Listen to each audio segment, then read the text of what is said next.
Chapter 1193. Those terrifying dragons hardly needed to stop, and they attacked the dwarves' territory day and night. At first, they could still use the best dwarven hunters to kite the dragons and try to lure them into the barren land. But later, the Dragon Gate apparently received orders from Nefarian and attacked the Greyclaw mountain defense line. Bulang had no choice but to let the steam bulldozer dig a deep trench in front of the defense line and try to delay as much time as possible. Unfortunately, the dragons had already broken through many lines of defense and were only 2 trenches away from the city wall. Damn it! Why isn't Big Brother done yet? Done! His boss's voice appeared behind him like a ghost, scaring Bulang so much that he almost activated Deity's Descent. Looking at the huge dragons that were easily 2 or 3 stories tall playing in the distance, Magni had been suppressing his anger for a long time. If Duke had not insisted on waiting for the wind sword to be completed, he would have rushed up and killed those dragon beasts. Almost as soon as he came out of the portal, he rushed over with his short legs and jumped off the city wall. Well, when such a big short man jumped over the wall, his short legs even stretched out a few times. Duque and his women couldn't help but laugh on the spot. There was no beauty in the jump, but the landing was incomparably gorgeous. Instantly activating Deity's Descent, Magni, the giant that was the size of a small house, unscientifically announced his arrival with his weight. Bang! A heavy body had a heavy landing, and after he fell, the powerful impact immediately caused an earthquake-like shaking. Then, who the hell dug so many trenches? I can't go over. Hee hee. On the city wall, Bulang Bronzebeard's face darkened. Digging so many trenches was naturally to prevent the dragons from rushing under the city wall and demolishing it. The dragons were so tall, of course, they dug as deep as they could, and at the same time poured oil, tar, and other things to slow down the other party. Well, now they really dug their own people. Who knew you would come back so quickly? I thought it would take 1 or 2 more weeks. Duque rubbed his eyebrows.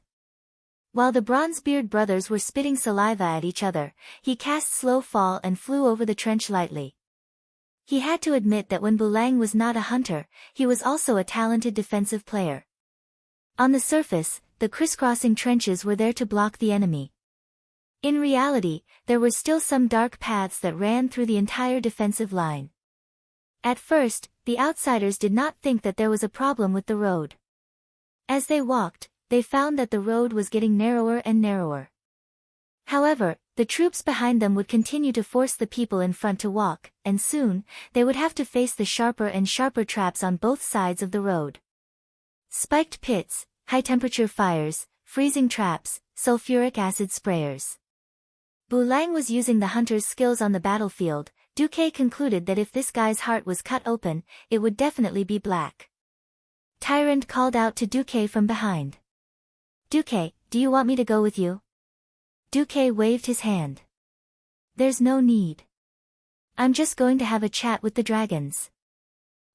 After that, the 2 sides had a friendly and harmonious discussion on peaceful coexistence, mutual benefit, advancing with the times, and creating a better future together. That's right. If they could fight, they would never use words. Countless magicians' hands floated in the air, casting all kinds of low-level spells on the dragons. Fire, frost, arcane, holy, shadow, nature. The Dalajan mages on the defensive wall finally saw how terrifying the number 1 mage in the Alliance of Mysteries was. Duque was a living magic encyclopedia.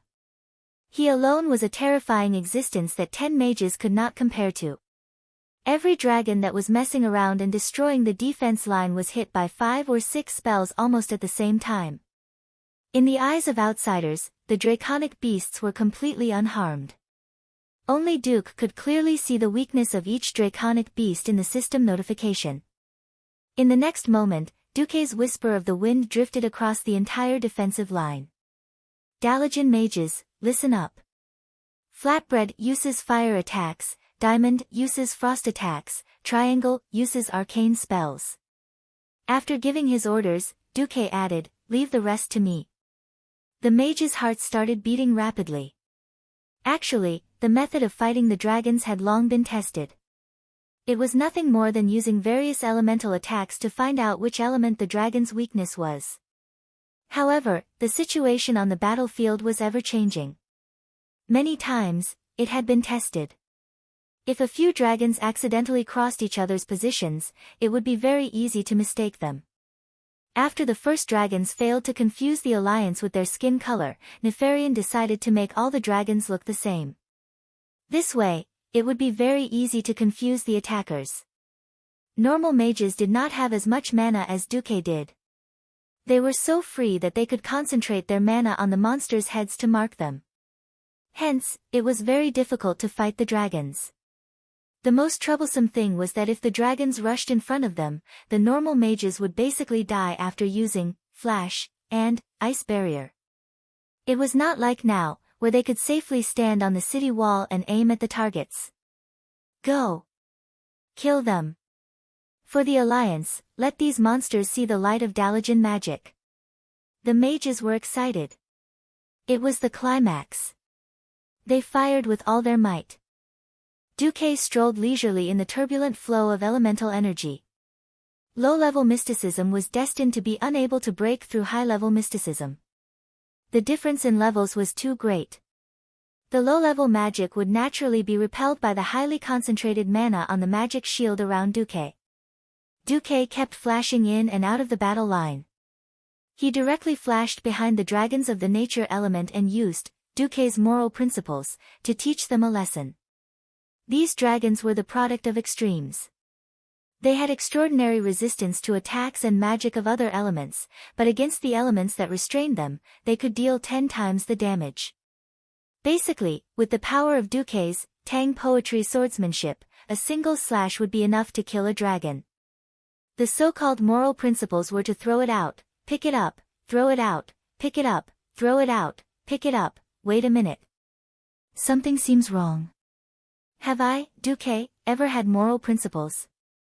Cough cough. Please don't mind these small details. On the city wall, Aurelia initially shot a few arrows at the unmarked monsters. However, when she saw how happy Duque was, she stopped moving. Ha! Do you think Nefarian noticed? Sylvanas laughed. It's impossible not to notice. Unless the Black Dragon King is an idiot. At the same time, on the highest floor of the Blackrock Spire, Nefarian swept all the food on the table to the ground in anger. Bastard, the appearance of the wind sword at the Riedridge Mountains did not mean anything. The Balrog hammer at the front line in the barren land could definitely prove that Ragnaros's avatar was dead. Chapter 1194. Nefarian's heart was filled with unease. The dragon beast that he was so proud of was easily defeated. The Alliance's cautiousness made it so that the dragons did not cause any substantial damage. He thought that the Alliance's strategy of trading space for time was just a last-ditch struggle. Now, in the magic mirror, the corpses of the dragons all over the mountains were a slap in his face. His invention was not even worth mentioning in Duque's eyes. Fear gripped his heart. Victory could cover up everything. Failure could make all the uneasiness and fear emerge. Seeing Duque slaughtering his dragons like pigs with a strange spiral sword, no matter how calm Nefarian was, he could not help but think of the fate of his father and sister. His father, who was better at fighting than him, was once insufferably arrogant and dominated the planet Azeroth for tens of thousands of years. However, his father's dragon head was already hung in the Dragon Sleep Temple, and even his soul was being punished by his ancestors in the Dragon Sleep Temple. His sister, who was more cunning than him, was still in Stormwind City not long ago and almost stole the supreme power of Stormwind City. Now, at night, she shamelessly submitted to a human and was ridden by him to enjoy his pleasure. During the day, she was also ridden. She dominated the world as a humble mount. The human Nefarian walked down from his throne and paced back and forth. He was thinking about all the possibilities. At this moment, a strong yet weak existence suddenly broke into his domain. He almost immediately sensed the other party's intrusion. He said it was strong because the other party's soul was extremely condensed. He could easily sense that kind of commander-level aura that was not deliberately suppressed. He said it was weak because the other party did not seem to have a physical body. It was just an unimportant projection. Nefarian frowned, turned around, and stepped onto the throne. He said loudly, "Come out." An extremely beautiful and coquettish woman stepped out of the void. With curved horns, black bat wings, a nimble black tail, and typical hooves, she grandly showed her identity to Nefarian. "Burning Legion Beginner Void Lord Aless greets you, Great Dark Dragon King." Nefarian narrowed his eyes. He did not have the slightest good impression of this demon lord's visit. That's right, black dragons were just that unsociable. They didn't like their brethren of other colors, and they hated demons even more. "If you have something to say, say it." "I'm in a hurry to do the experiment," Nefarian said, displaying his geek nature. "Hee hee. Now that the Alliance is about to kill their way to your throne." Auras smiled seductively. She put her hands on her hips, showing off her beautiful S-shaped curves. "Humph." Nefarian's face was cold. Noticing that Nefarian's patience was reaching its limit, Aureus chuckled and said, "The great Lord Jaden already has a plan to dismember that damned alliance. All you need to do is not to be defeated by Duke Marcus so quickly. Or, after you are defeated, you must be willing to escape this place that will send you to hell. As long as you're alive, those mortals won't be able to sleep well." "Hee hee hee hee. Bastard." Nefarian suddenly flicked his finger and a black flame shot across the void and landed on Auras' body like a bolt of lightning. Auras was instantly burned to ashes, but so what? The cunning female evil demon, from the beginning to the end, she had only sent a menacing phantom into the room. It was not even a doppelganger.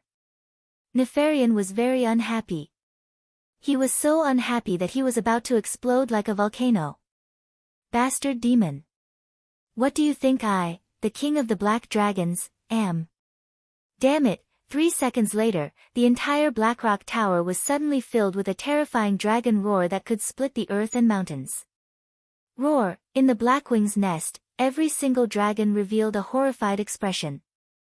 Every black iron dwarf craftsman and every blackwing goblin craftsman either hugged their heads and fled, or knelt on the ground and trembled. No one knew why their master, the king of the black dragons, Nefarian, was suddenly so angry. At the highest level of Blackwing's nest, Nefarian sat on the throne that the most outstanding goblin technician had made for him. Nefarian panted heavily. He was forcing himself to calm down. This was purely for the sake of calmness, for the sake of calmness. A voice responded to his call in his spiritual sea. This will was so powerful that even though Nefarian knew that the other party was just a divine thought, as a demigod, he still had a terrible illusion that he couldn't even resist the other party's divine thought. "Hee hee, are you finally willing to call me? I agree to the conditions you mentioned last time. I will offer my sister, the purest princess of the black dragons, Onyxia, as a sacrifice," Nefarian said in a low voice. "Hee hee hee.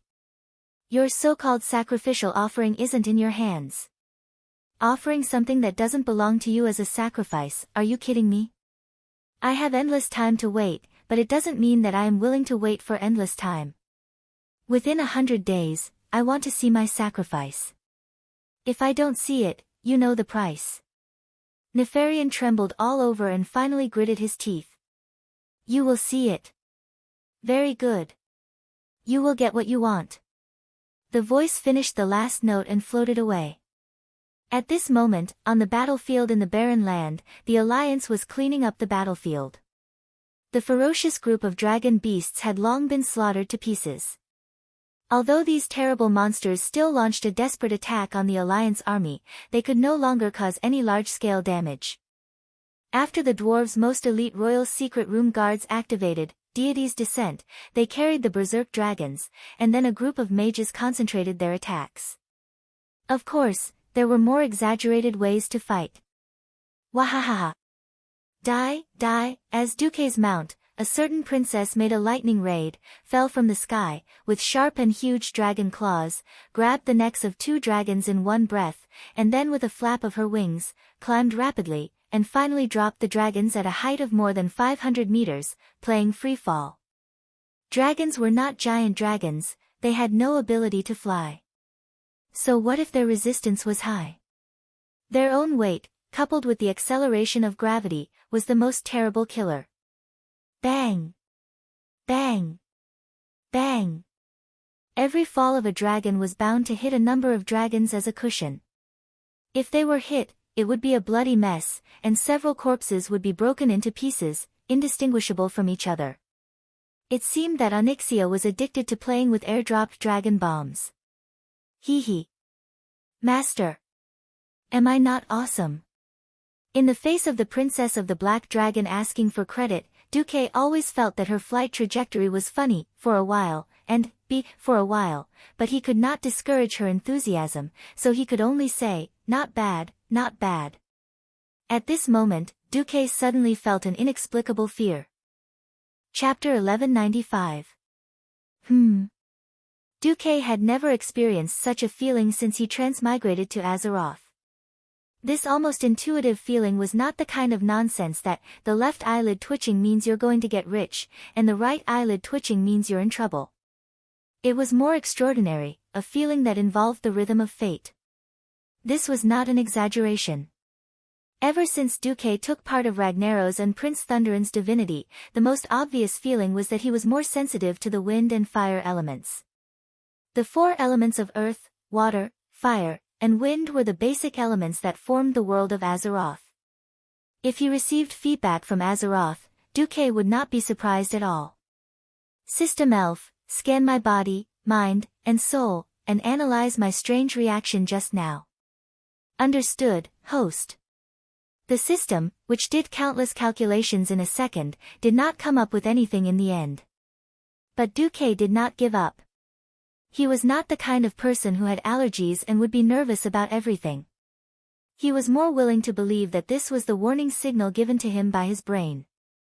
Sometimes, people would have warning signals in their hearts, but it was not because their rationality found something wrong. Instead, it was his brain that made judgments about his surroundings that were not rational.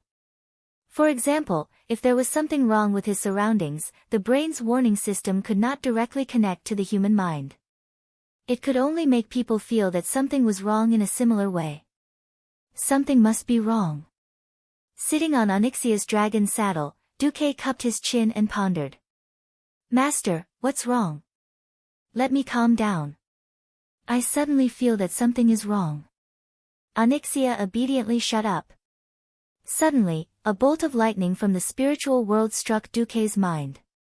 He knew where his problem was, as a transmigrator, although he also understood that the future of this world would not develop 100% according to the history he knew, but after using foresight time and time again to gain advantages and benefits, Duque's subconscious had already determined that everything would develop in order.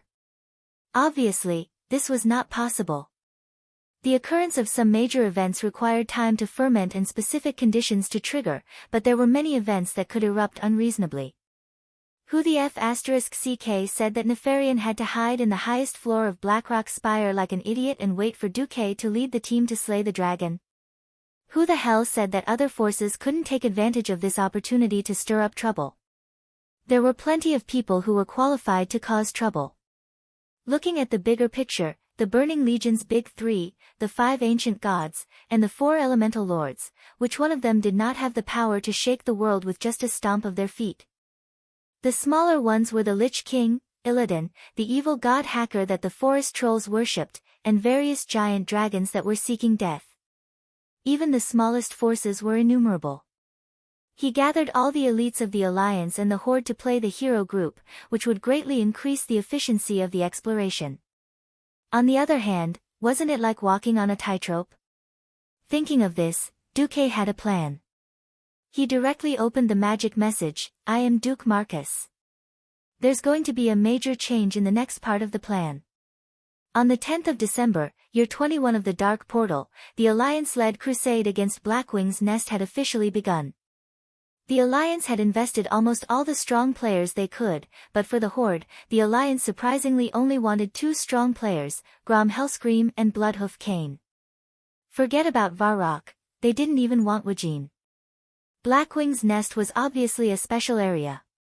The Black Dragon King Nefarian used his evil magic to seal all connections with the outside world. Not even a magic message could be sent out, let alone a teleportation portal. In this regard, the various kingdoms and even the Horde were a little used to it. During the crusade against the Fire Demon King in the Molten Core, it was the same. The guardians that were left behind had their own duties. However, on the 1st of January 22 years after entering the Door of Darkness, the entire world underwent a drastic change. In the Thousand Needles at the southern end of the Horde's territory, huge stone pillars stood in the middle of this barren and huge valley. Windy Mound was guarded by the Taurens, and it was the most important stronghold of the Horde. From the bottom of the valley to Windy Mound, it was impossible to walk up the steep stone walls. The only way was to use the Taurens to stir ropes and pull people up using a manual lift. It was daytime, cloudless, and Windy Mound had the best view. Suddenly, a Tauren pointed to the south and said, "Look! What is that?" Buzz buzz buzz, the sound came from afar. Soon, it turned from a low buzzing sound to a terrifying buzzing sound that not even a bomber core could make. What the hell? That's not a cloud. Giant insects covered the entire sky. The sentinel's scream also alarmed the commander of Windy Mound. What the hell? What is that? He roared for the other Tauren warriors to prepare for battle while he informed the messenger, "Find a way to tell the great chief that Windy Mound is finished." It was destroyed by a group of giant insects flying from the south. Within half a day, bad news came one after another. Dozens of attack reports were placed on Thrall's desk. This was thanks to the magic communication system provided by the humans. The unskilled trolls worked hard to spread the news. At least, Thrall was not like the previous tribes, where it would take several days to receive news from the distant border. From the Mosaic Camp in the southwest of Feralas, to the Thousand Needles in the south and Gadgetsan in the Tanaris Desert where a large number of goblins gathered, and to the southern part of the Barren Lands, 1/3 of the tribe's control area had been attacked by giant insects. According to the report, these giant flying insects, which looked a bit like praying mantis, came from the Silithus area in the southwest of Kalimdor. These large insects did not distinguish between right and wrong at all. They were like locusts that attacked all living creatures along the way. Thrall tentatively asked Wajin, "Is there any news from the Alliance?" In fact, Thrall was asking if it was the Alliance's doing. Wajin smiled bitterly and handed Thrall a report that he had not noticed before. When Thrall saw it, he suddenly smiled bitterly because the report said that a large beetle army had attacked the Cavern of Time in the Tanaris Desert. Well, that was the lair of the Bronze Dragons. Even if the Alliance did not have the brains to want to cause trouble, they would never burn the dragon's head. After all, the Bronze Dragon King Nozdormu, who was known to have a bad temper, lived there. On the same day, a terrible floating city appeared without warning in the sea near Stormwind City. It was a huge, three-dimensional, diamond-shaped floating fortress. Its appearance naturally caused panic among the soldiers and civilians of Stormwind City. Damn it! What is that? On the tower next to Stormwind Port, Duke Bolvar for Dragon could not help but tremble a little. Chapter 1196. A shrill alarm rang through the sky. Even though Stormwind City had long announced that it had entered a state of war, this majestic city of the southern continent, which had not experienced the flames of war for nearly 20 years since the Dark Portal was restored after the end of World War II, was still in slight chaos. A large number of cargo ships that had yet to enter Stormwind Port hurriedly evaded, and many captains even ordered their ships to rush onto the beach. Anyway, with the help of the Murlocs and Nagas, it was not difficult to drag the ships back into the sea. It was fine as long as the keel and the crew's lives were preserved. In Stormwind Port, the soldiers nervously rushed into the various watchtowers and turrets. Holy light above, how are we going to defend against such a terrifying floating fortress? His Majesty is not here. A Stormwind general muttered. No, I'm here. Along with the sonorous voice, the soldiers of Stormwind were pleasantly surprised to see their king, William Ryn, dressed in military attire, striding up the city tower under the protection of his two good partners, Valilla and Brawl. Your Majesty, didn't you go to Blackwing's nest? Not to mention the people below, even Bolvar, who was the regent, did not know that William was actually here. William revealed a slightly bitter expression. Although I don't want to admit it, Brother Duque is really a prophet. The king was the backbone of a kingdom. The backbone was there. The backbone of the kingdom was there. Those who could become commanders were mostly veterans who had experienced many battles, and even 3 battles at the Dark Portal. Facing the fortress that was emitting an evil aura of death in the sky, the commanders did not have to wait for orders from their superiors. Bring out the holy water. Against those monsters, blessed holy light weapons are 10,000 times better than ordinary swords. No, you idiots. I didn't say that you have to throw away your sword. I just want you to bring an extra weapon. While the people below were in an uproar, William, who was on top of the city wall, bowed slightly to the people behind him. I'm counting on you, Lady Solarian. Solarian, who walked out of the city tower, was still dressed in a seemingly ridiculous maid uniform. However, from the envious and hateful gazes of a few Stormwind Kingdom's court mages, one could tell how envious that set of clothes that looked like a maid's robe was. Heavens! They actually dyed the wavering robe black and white and changed it into a maid uniform. What a waste! Only the Marcus family could make a maid's dress out of something that even the great spellcasters were jealous of. William, who had followed Duke on one of his expeditions, was convinced by the Marcus family's heroic spirit. However, envy was just envy. These court mages were all Radiant Moon mages who had spent years and resources to become Radiant Moon mages. Not to mention comparing themselves to Elusia, even Gina Goldsword was far inferior in terms of talent. Although Azeroth had undergone a great change recently, and because the mana was denser than before, more high-level mages had emerged, but talent still determined the limits of a mage's growth. They were very fortunate to be indebted to a Breaking Dawn wizard, Duke Marcus, to personally modify the magic circuits in their bodies. Otherwise, being a Morning Star wizard would have been their limit for the rest of their lives. Even so, Duque had only helped them cross the threshold of the Radiant Moon realm, and that was the limit. With their innate talent, they could not control a higher level of power. Back then, no one understood why Duque had insisted on spending 2 years' worth of taxes in Stormwind to build 12 Radiant Moon wizard towers.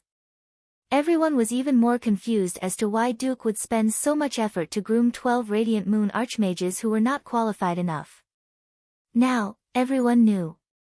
On the cliffs on both sides of Stormwind Port, the 4 wizard towers first lit up with a dazzling light. Then, the other 8 wizard towers in Stormwind City also shone with the brilliance of fire magic. Fire runes shot out from the tips of the standard hexagonal pyramid-shaped towers. These runes emitted surging waves of fire elemental energy and gathered together in the air, forming a huge magic formation the size of 5 football fields. In the next moment, blazing sunlight broke through the clouds and landed on this exaggerated magic formation. Immediately, it was reflected and turned into a scarlet pillar of light that pierced through the sky. In an instant, it conquered more than 10,000 meters of the void and fiercely bombarded the huge floating fortress. A terrifying dark aura surged out from the fortress, forming a hemispherical shield of light in front of the golden pillar of light. Bang! Black and yellow, the 2 colors that symbolized darkness and fire collided intensely in the air. This short confrontation firmly attracted the gazes of the hundreds of thousands of soldiers and civilians in Stormwind City. No one dared to look away. Even if their throats were dry, even if their eyes hurt, everyone did their best to open their eyes wide, wanting to witness what would happen next. Would the powerful magic bombardment end in failure, causing Stormwind City, the majestic city of the southern continent that had been in operation for almost 20 years, to be trampled again? Or would the opponent's seemingly invincible floating fortress suffer a head-on blow, and the soldiers and civilians of Stormwind City once again defend the safety fortress that they had built with their blood and sweat for 20 years?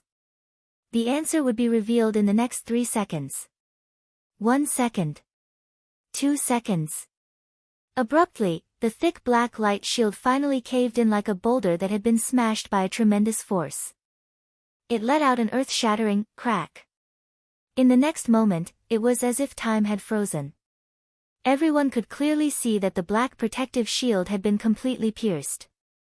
It was purely because the floating fortress seemed to have refracted the pillar of light at the last moment, thus avoiding the nightmare of being pierced through in one shot. Even so, everyone could clearly see that the entire northeast corner of the four-cornered, cone-shaped fortress had been blown up. Everyone could hear the earth-shattering explosion. Countless rocks were knocked away from the floating fortress and fell into the sea like a heavy downpour. Damn it! Damn it! How could this be? His Majesty had painstakingly found Naxxramas. In the command post at the core of the fortress, the great Lich Kel Thuzad was hopping mad. Many years ago, the Crypt Lord Anubilak led a group of undead warriors into the Nerub Psionic Tower that was now named Naxxramas. The forces of the Scourge wreaked havoc in the fortress. The will of the Lich King transformed the passage of the fortress into a powerful war machine. Dark magic pulled the fortress up from the ground and floated in the air. Everyone thought that once Naxxramas appeared, the Alliance countries could only raise their hands and surrender. Who knew that Duque would turn Stormwind City into a hedgehog city armed to the teeth, so that Naxxramas couldn't even attack? Chapter 1197. After the main cannon fired, it was time for the mage towers to open fire. The chaotic light streaked across the sky, and it was a beautiful sight. Elemental magic cannons of various colors bombarded the jet-black outer wall of Naxxramas that was emitting a green light, blooming with strange fireworks. Obviously, even without the outermost magic shield, the walls of the fortress itself had been treated with powerful protection spells, and it had a good magic defense.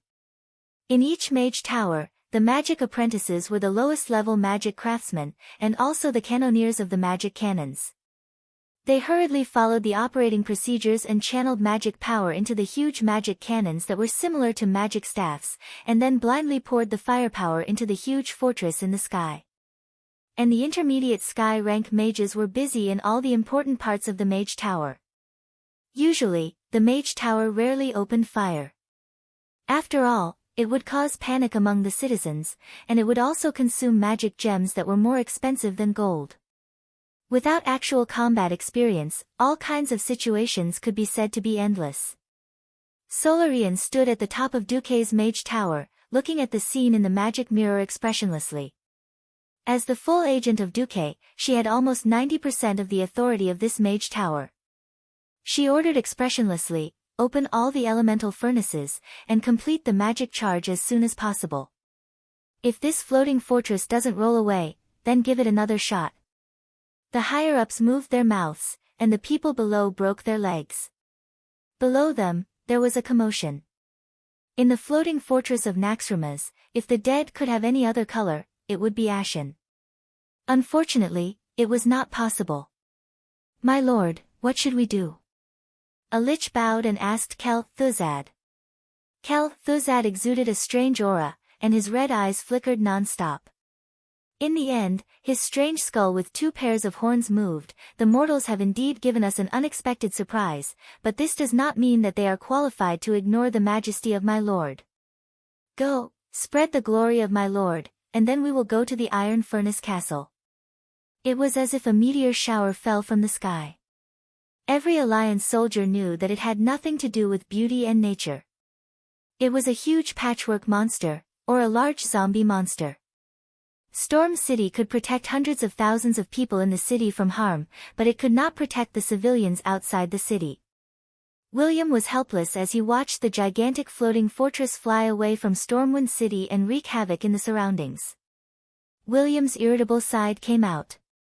When the lives of his people were threatened, his ghost wolf roguish personality took over. He punched the solid battlement, and the terrifying force caused cracks to appear on the battlement. Gather our soldiers. Let the royal knights set off first. I want to destroy those damned bones. Please wait a moment. Your Majesty, you should at least wait until Kudrin's Griffin Legion arrives. Right. It was best to wait for those ferocious birds. At least I won't be bothered by the gargoyles. Servanas, who was the first to speak, had no problem with it. The problem was the second person who spoke. That person had a lazy voice, and it gave William a headache, especially the Earl of Stormwind insignia on his chest. Yep, it's Onyxia. She had been left by Duque to work for William. Duque had beaten her up with the dragon-taming whip a few times before she agreed. However, one of her requests was that Stormwind had to give her a proper name when ordering her around. Hence, there was one less Countess Katrana Enristo, and one more Countess Onyxia. Although it was a little pitiful for the Princess of the Black Dragon to only be a countess, she was considered to have entered the alliance openly. Because of this, Duque had set 3 rules for everyone during the alliance meeting. She could work for them, but she had no say in any of the decisions. She also put forward a strange condition: she refused to be ridden by any male, and only agreed to let a few queens or the high priests of the night elves sit on her dragon saddle. William had a lot of respect for Servanas, a heroine who stood up for her compatriots when they were in despair. He suppressed his anger, gritted his teeth, and nodded in agreement. All right. We'll deal with those despicable bones when everyone arrives. William's eyes were still fixed on the floating fortress. Waiting was painful. By the time the Griffin army from the Riedridge Mountain and the Watchtower arrived, Naxxramas had already wreaked havoc outside Stormwind City. Although William tried his best to evacuate the people, more than 50,000 people were killed in a short span of 24 hours. Most of them had been turned into zombies or skeleton soldiers. Gold's Higher Town, south of Stormwind City, was completely razed to the ground. This also meant that the railway hub that ran through Stormwind City had been destroyed, and the railway traffic was paralyzed. Kel Thuzad also ordered an attack on the Northshire Abbey, and destroyed 5 of Stormwind's new army camps. When more than 1,000 griffins arrived, Onyxia let out a long cry and flew into the sky. Together with a dozen pure-blooded fire hawks, Naxxramas began to recall his troops and flew towards the north. In 3 days, Stormwind had left nearly 100,000 undead, and the ground was full of devastation. The problem was that even though the Alliance had gathered thousands of air forces after 3 days, they still couldn't do anything to this floating fortress. The terrifying negative energy magic cannons caused a barrage of bullets so dense that even Onyxia didn't dare to rush over, let alone the pure-blooded fire hawks and griffins. The Alliance's air force sent Naxxramas off almost all the way, from the Elven Forest all the way to the north, across the Scorching Canyon, to Loch Moden, to the wetlands, across the straits, to the destroyed Torrent Fortress, to the Eagle's Nest Mountain, and finally into the eastern Plague Lands. Every time they arrived at an Alliance settlement, Naxxramas would drop a large mass of shadow energy from the air, then drop a group of undead soldiers as seeds, and start a massacre everywhere. They weren't afraid that the Alliance would kill off their airborne troops. After all, they were all worthless bones. It wasn't that the Alliance didn't know that this move of Kel Thuzad's was most likely to tie up the Alliance's forces and reduce the pressure on Nefarian in Blackwing's nest. But the Alliance couldn't come up with a better solution. Because the Alliance didn't have the corresponding measures to fight against Naxxramas. They could only let the Blood Elf archers led by Sylvanas ride dragon hawks, and the Dalajan mages follow Naxxramas. They also did their best to coordinate with the troops on the ground. In the middle of January, something even more disgusting happened. The Amani trolls hiding in the depths of the southeast of Long Song Forest, and the trolls in the east of Stranglethorn Vale, who believed in the evil god Hacker, caused trouble at the same time. It could be said that there was no mastermind behind all this. Chapter 1198. These days, the Alliance held meetings almost every day.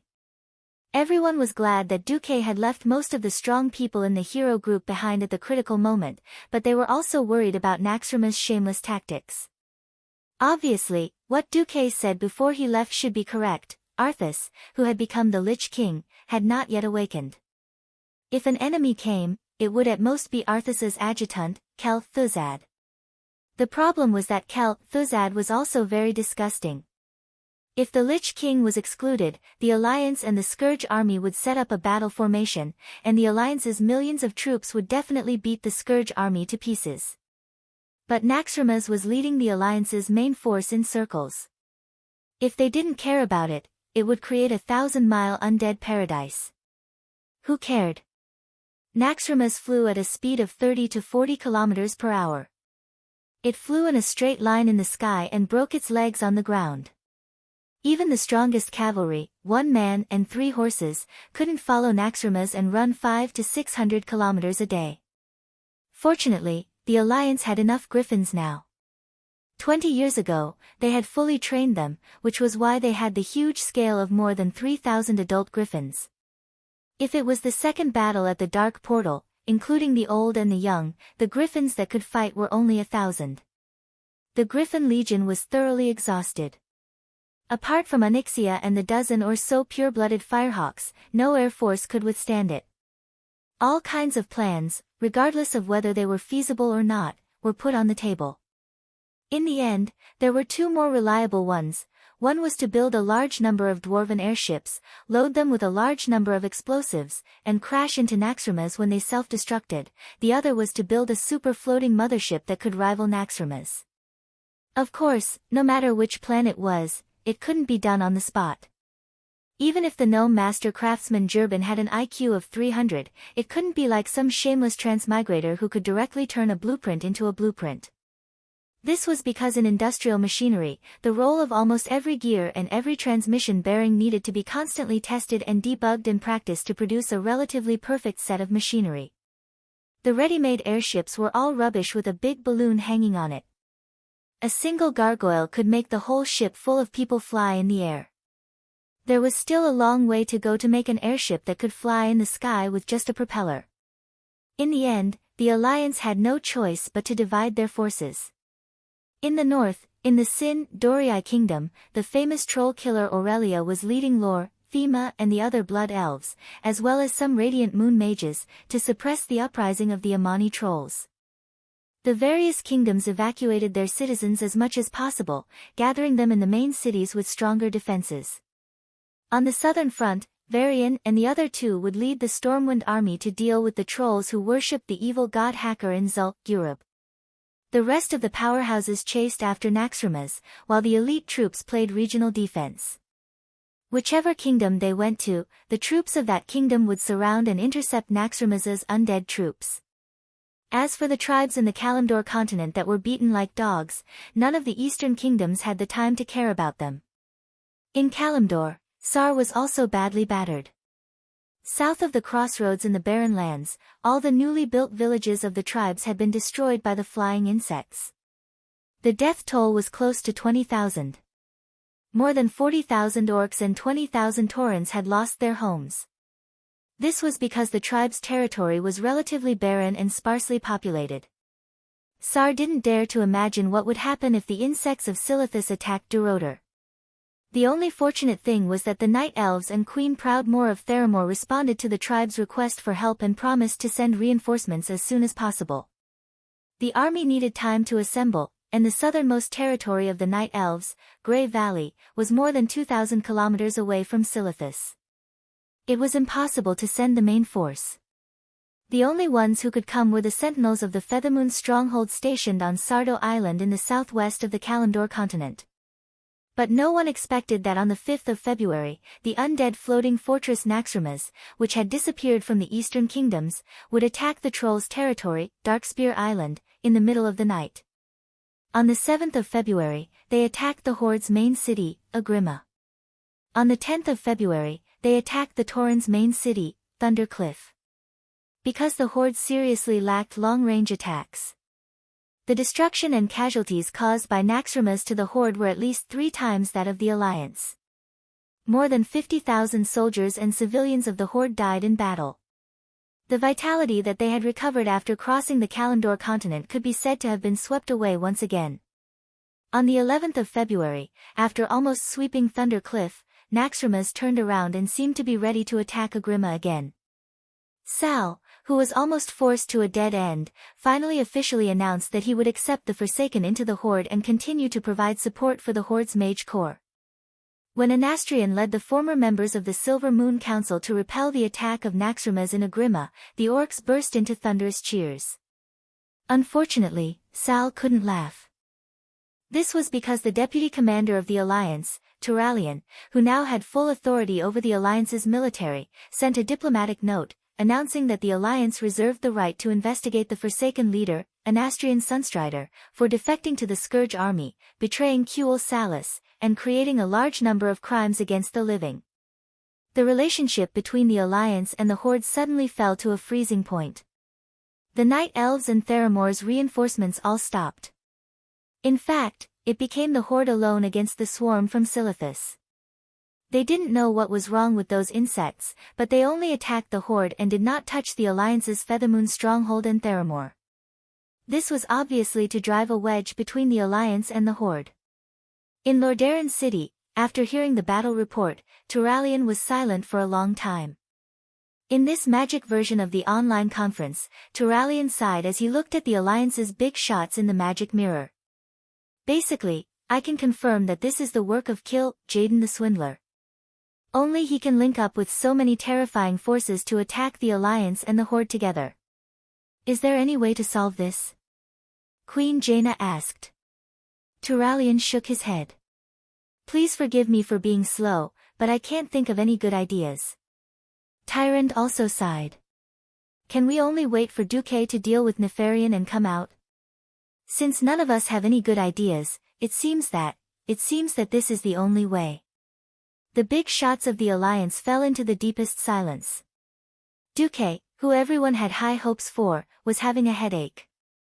Of course, he knew that the outside world was probably in chaos, but he didn't think that Nefarian, the scientific geek, would be so shameless. Duque looked up and shouted, which bastard suggested that Nefarian turn Blackwing's nest into a labyrinth. Chapter 1199. In this expedition to Blackwing's nest, Duque had been very low-key. There were only 10 people in the team, and they were not short of saying to Nefarian, "Come on. Let's fight one-on-one." Of course, although they were few in number, their quality was definitely not low. Warriors, Magni, Kane and Grom. Paladins, Gavin, Rad and Tyrion. Mages, Duque and Elucia. Rangers, Vanessa. Rogues, Vanessa. Priests, Kalia. Excluding these guys, there were a total of 4 people with divine weapons. Just by looking at the number, it was definitely a third of the team that had attacked the Molten Core. Who would have thought that this arrogant black dragon who always had his tail in the sky, would be so cowardly? Perhaps it was because Duke had killed his father, beat up his sister, slept with his sister, and even became his mount. Nefarian wasn't just a normal coward, but a super coward. If the Molten Core was only a few times bigger than what Duque remembered, the map was still the same. Then Blackwing's nest would definitely change beyond recognition. Originally, entering Blackwing's nest should have been through a short passageway, directly arriving in front of the wild Razorgore, a group of people playing a game of death with a bunch of messy dragons. Well, as soon as Duque entered the door, he shouted, "Holy shit!" Because they seemed to have fallen into the Greek myth, the Minotaur's labyrinth in Crete. It was a labyrinth with 9 floors and an area of more than 1,000,000 square meters. The walls of the labyrinth were very rare, and had spatial attributes. Even with Duque's divine weapons, they could not directly destroy it. Actually, it was not that they could not destroy it, but the price of doing so was that Duque and the others could very likely fall into the void. In the end, they could only obediently use their 2 legs to walk. Fortunately, the labyrinth itself could not move, and there really was an exit. After Duque used the system to record all the routes they had taken to ensure that they would not go back, walking out of the labyrinth became a matter of time. Even so, Duque and the others spent a month to walk out of this labyrinth. Then, he ran into Nefarian's first scheme. Razorgore was a huge dragonborn. He had the typical lizard lower body of a dragonborn and the upper body of a human. However, he carried a ridiculous red war flag on his back. He looked like a target and was just short of shouting, "Fire at me," at everyone. His appearance attracted the gazes of Magni and the rest. After holding back for an entire month, those stubborn warriors were practically the first to rush up and prepare to fight the big boss. Everyone knew that the first boss of Blackwing's nest, Wild Razorgore, definitely couldn't be killed right from the start. The result of directly killing Razorgore was that these dragon eggs would explode into a mushroom cloud like a nuclear bomb. Duque could activate Ice Barrier to block it, but the others could only practice the lying dead sword technique. The only way to solve this problem was to control a special controller on a high platform.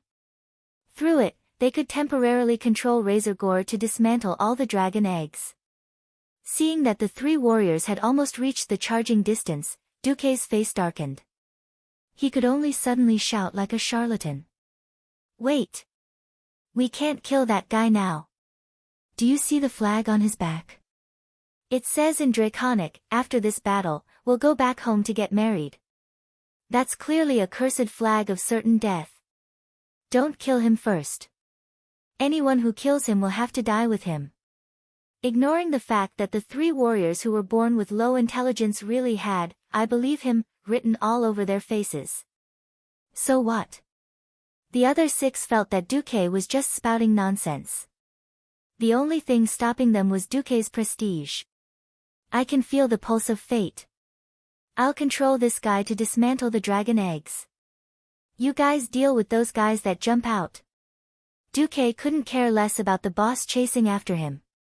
He immediately flashed over to activate the controller. His mind was in a trance.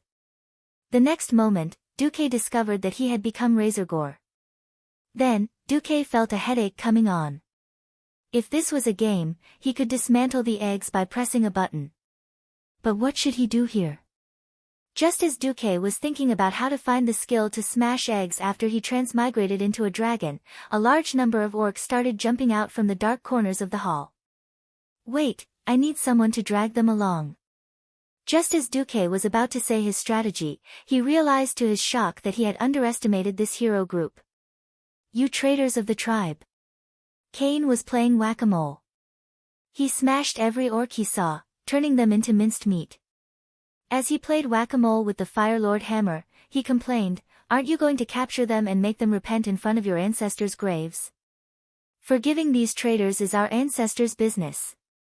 I'm only in charge of letting them see our ancestors." Lord Howl was furious. Every time he used Blood Roar, he would send at least 3 orcs to reincarnate. The others were equally ferocious. Gavin Rad's wind sword was, of course, powerful. With a flash of lightning, he killed a large number of orcs. In the game, the players were unable to deal with the increasing number of orc assault teams, so they had no choice but to have a warrior drag a group of monsters to run in circles. In reality, these people who wrote about heroes being butchers were too ferocious. At the very least, they could kill one with one arrow like Windsor. Why would they still need to pull a train? They could just clear the field. Just like that, Duque was able to leisurely scan Razor Gore's brain, which had a very small capacity, and find the divine skill of opening dragon eggs hidden in his memory. Then, he could easily destroy all the dragon eggs on the field. After dealing with the dragon eggs, this boss was a weakling. When Duque announced that he could deal with this guy, the group of bastards practically swarmed him. You're stabbing the boss. What a coincidence. I'm stabbing too. How about we do it together? Sure. Let's stab together. The 4 godly weapons, Duque's moral integrity, Ashbringer, Firelord's hand, and Thunder's fury, continuously shone with a radiance that belonged only to them. The result of the 4 beasts attacking together was that the number 1 boss of Blackwing's nest could not last more than 10 seconds before he died. The moment the wild Razor Gore died, the Blackrock orcs that had swarmed him scattered in fright. Come back. You bunch of cowards. Have you all forgotten the glory of the Blackrock tribe? Grandpa Howl flew into a rage. Seeing Razor Gore fall, Duque let out a sigh of relief. It's fine now. We'll just kill our way through. There shouldn't be any leaders who can stop us. They're just going to die one by one. Duque cursed in his heart. If they could attack together, why did they have to die one by one? The next moment, the wall leading to the second boss suddenly collapsed, and 4 powerful auras surged out. Duque's face was stiff. Pretend I didn't say anything. Chapter 1200. The second was the fallen red dragon Varistaz. The third was the draconic beast Broodmother. The fourth was the adult black dragon Fillmore. The fifth was also the adult black dragon Ebonrock. It could be said that other than the fallen red dragon, if the other bosses came one by one, they would definitely be sent to their deaths. But if they came together, it would be fun.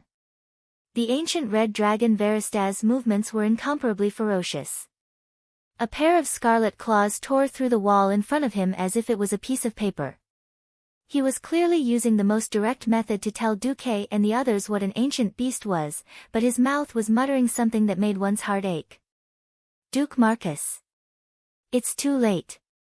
Nefarian's power of corruption has already taken effect.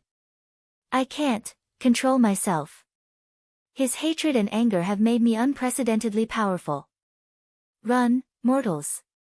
The anger of the Blackstone King is surging in my blood. Please, I beg of you, run before I lose my mind. The black flame is burning in my heart, I have to release him. The pitiful ancient red dragon begged Duque and the others to escape, but his companion did not appreciate it. The black dragon Fillmore pounced and pressed his claws on the back of Veristaz's head, laughing coldly. Idiot! Since you've fallen, you should enjoy the pleasure of falling. In the name of the great black dragon King Nefarian, go. Kill these invaders. Red-skinned slaves. Flames, death, destruction. You mortals, let Lord Nefarian's power. No, I want to fight. Alexstrasza, help me, I must fight to the end. The red dragon desperately prayed to the queen he worshipped and believed in. Unfortunately, his queen was destined to be unable to answer his call. This was because Alexstrasza was either trapped in the void battlefield in the universe, unable to leave, or she was dealing with the Silithus bug tide. Nefarian's trap and the whispers of the ancient god Enzos were a terrifying combination that easily exceeded the limits of his willpower. Veristaz, who was crying dragon tears and uttering the most unbearable words of repentance, pounced on Roland.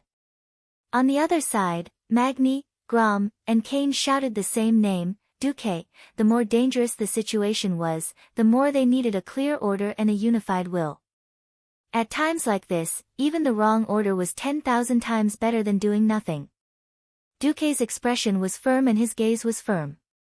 Every word he said was like a lighthouse in the dark sky, guiding everyone's heart.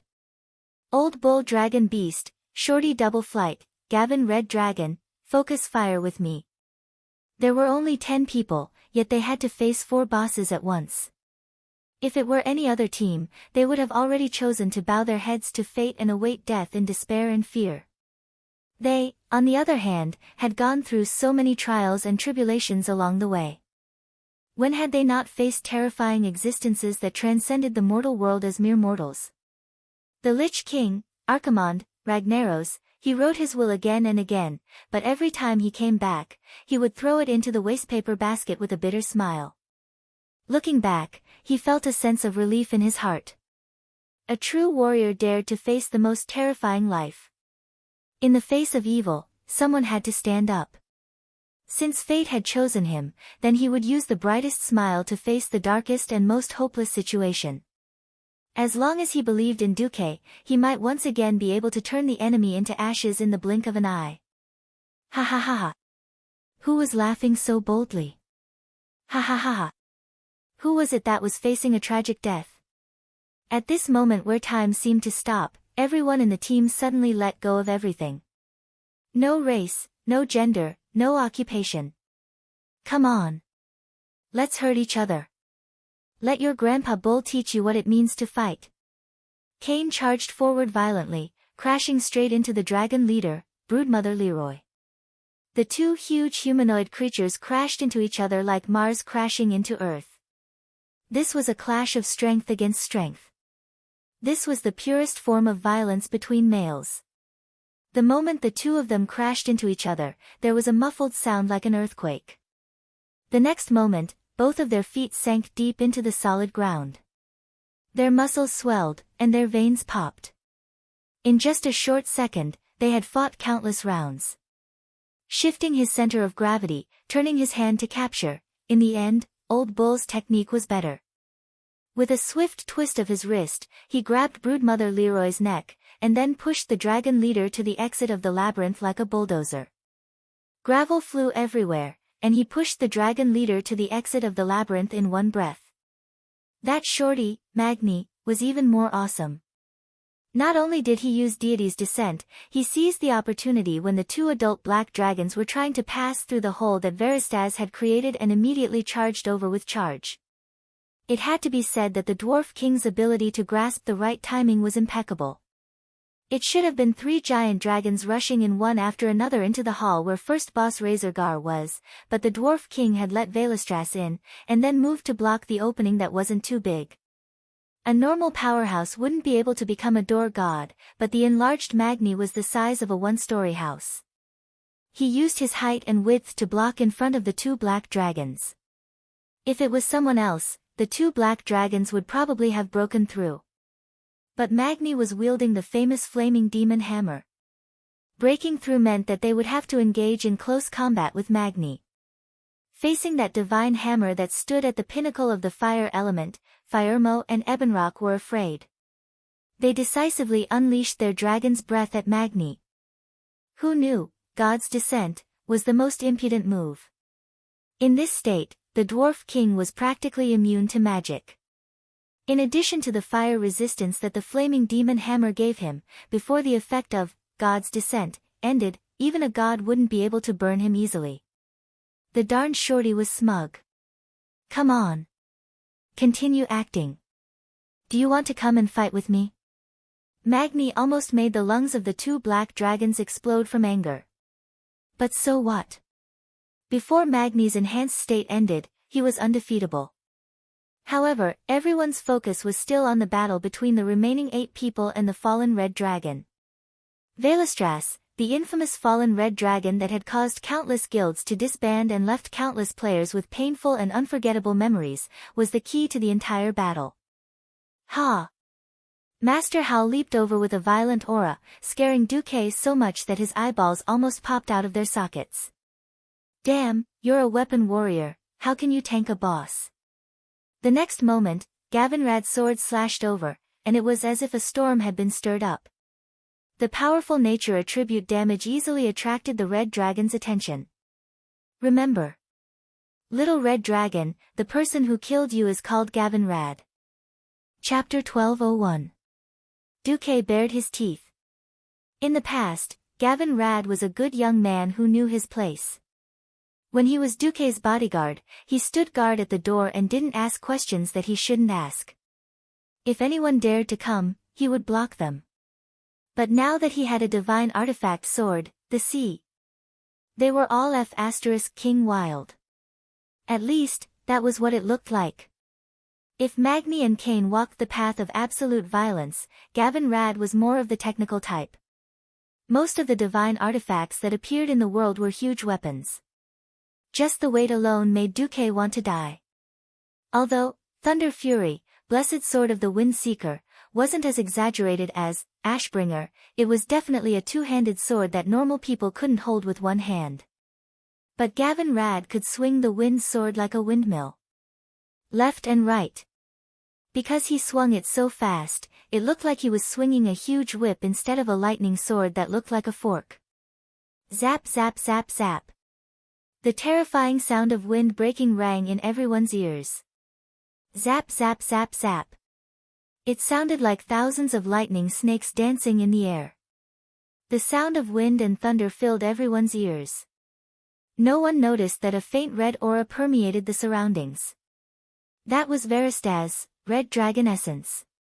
An ancient red dragon that sought self-destruction after his fall was using this method to nourish his enemies. His mind was in a mess, but his heart still yearned for the light. He still tried to help these invaders as much as he could. He attacked every mortal in a frenzy, but he also hoped that this small team of mortals could really create a miracle and end his fall, even if it meant the end of his life. Whoosh! Another circle of scorching flames spread on the red dragon's huge body. If someone had a weak resistance to fire, they would probably have been burnt to a crisp in that instant. Duque raised his hand, and a wall of fire suddenly blocked the red dragon's flaming nova. He absorbed the red dragon's flames at a higher temperature. However, Veristaz was not scary because of the itchy flames, but because of combustion stimulation. Ah! Kalia suddenly discovered that her entire body was bathed in flames. This flame did not burn her body. Instead, it stimulated her, and a strong sense of excitement rose in her chest. She suddenly discovered that not only did she have an almost inexhaustible amount of magic power under the nourishment of the red dragon essence, but all her healing spells that required casting time were now instantaneous, as if she had learned all the metamagic abilities in this area in an instant. Duque. I. Focus on healing for 15 seconds, then leave it to me. Kalia realized that Duque's face was actually dark. Of course, Duque was worried.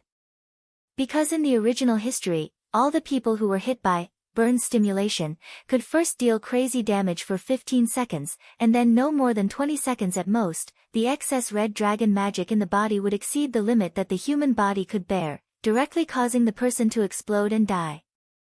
Not only would the person under the spell die, but they could also blow up their teammates when they self-destructed.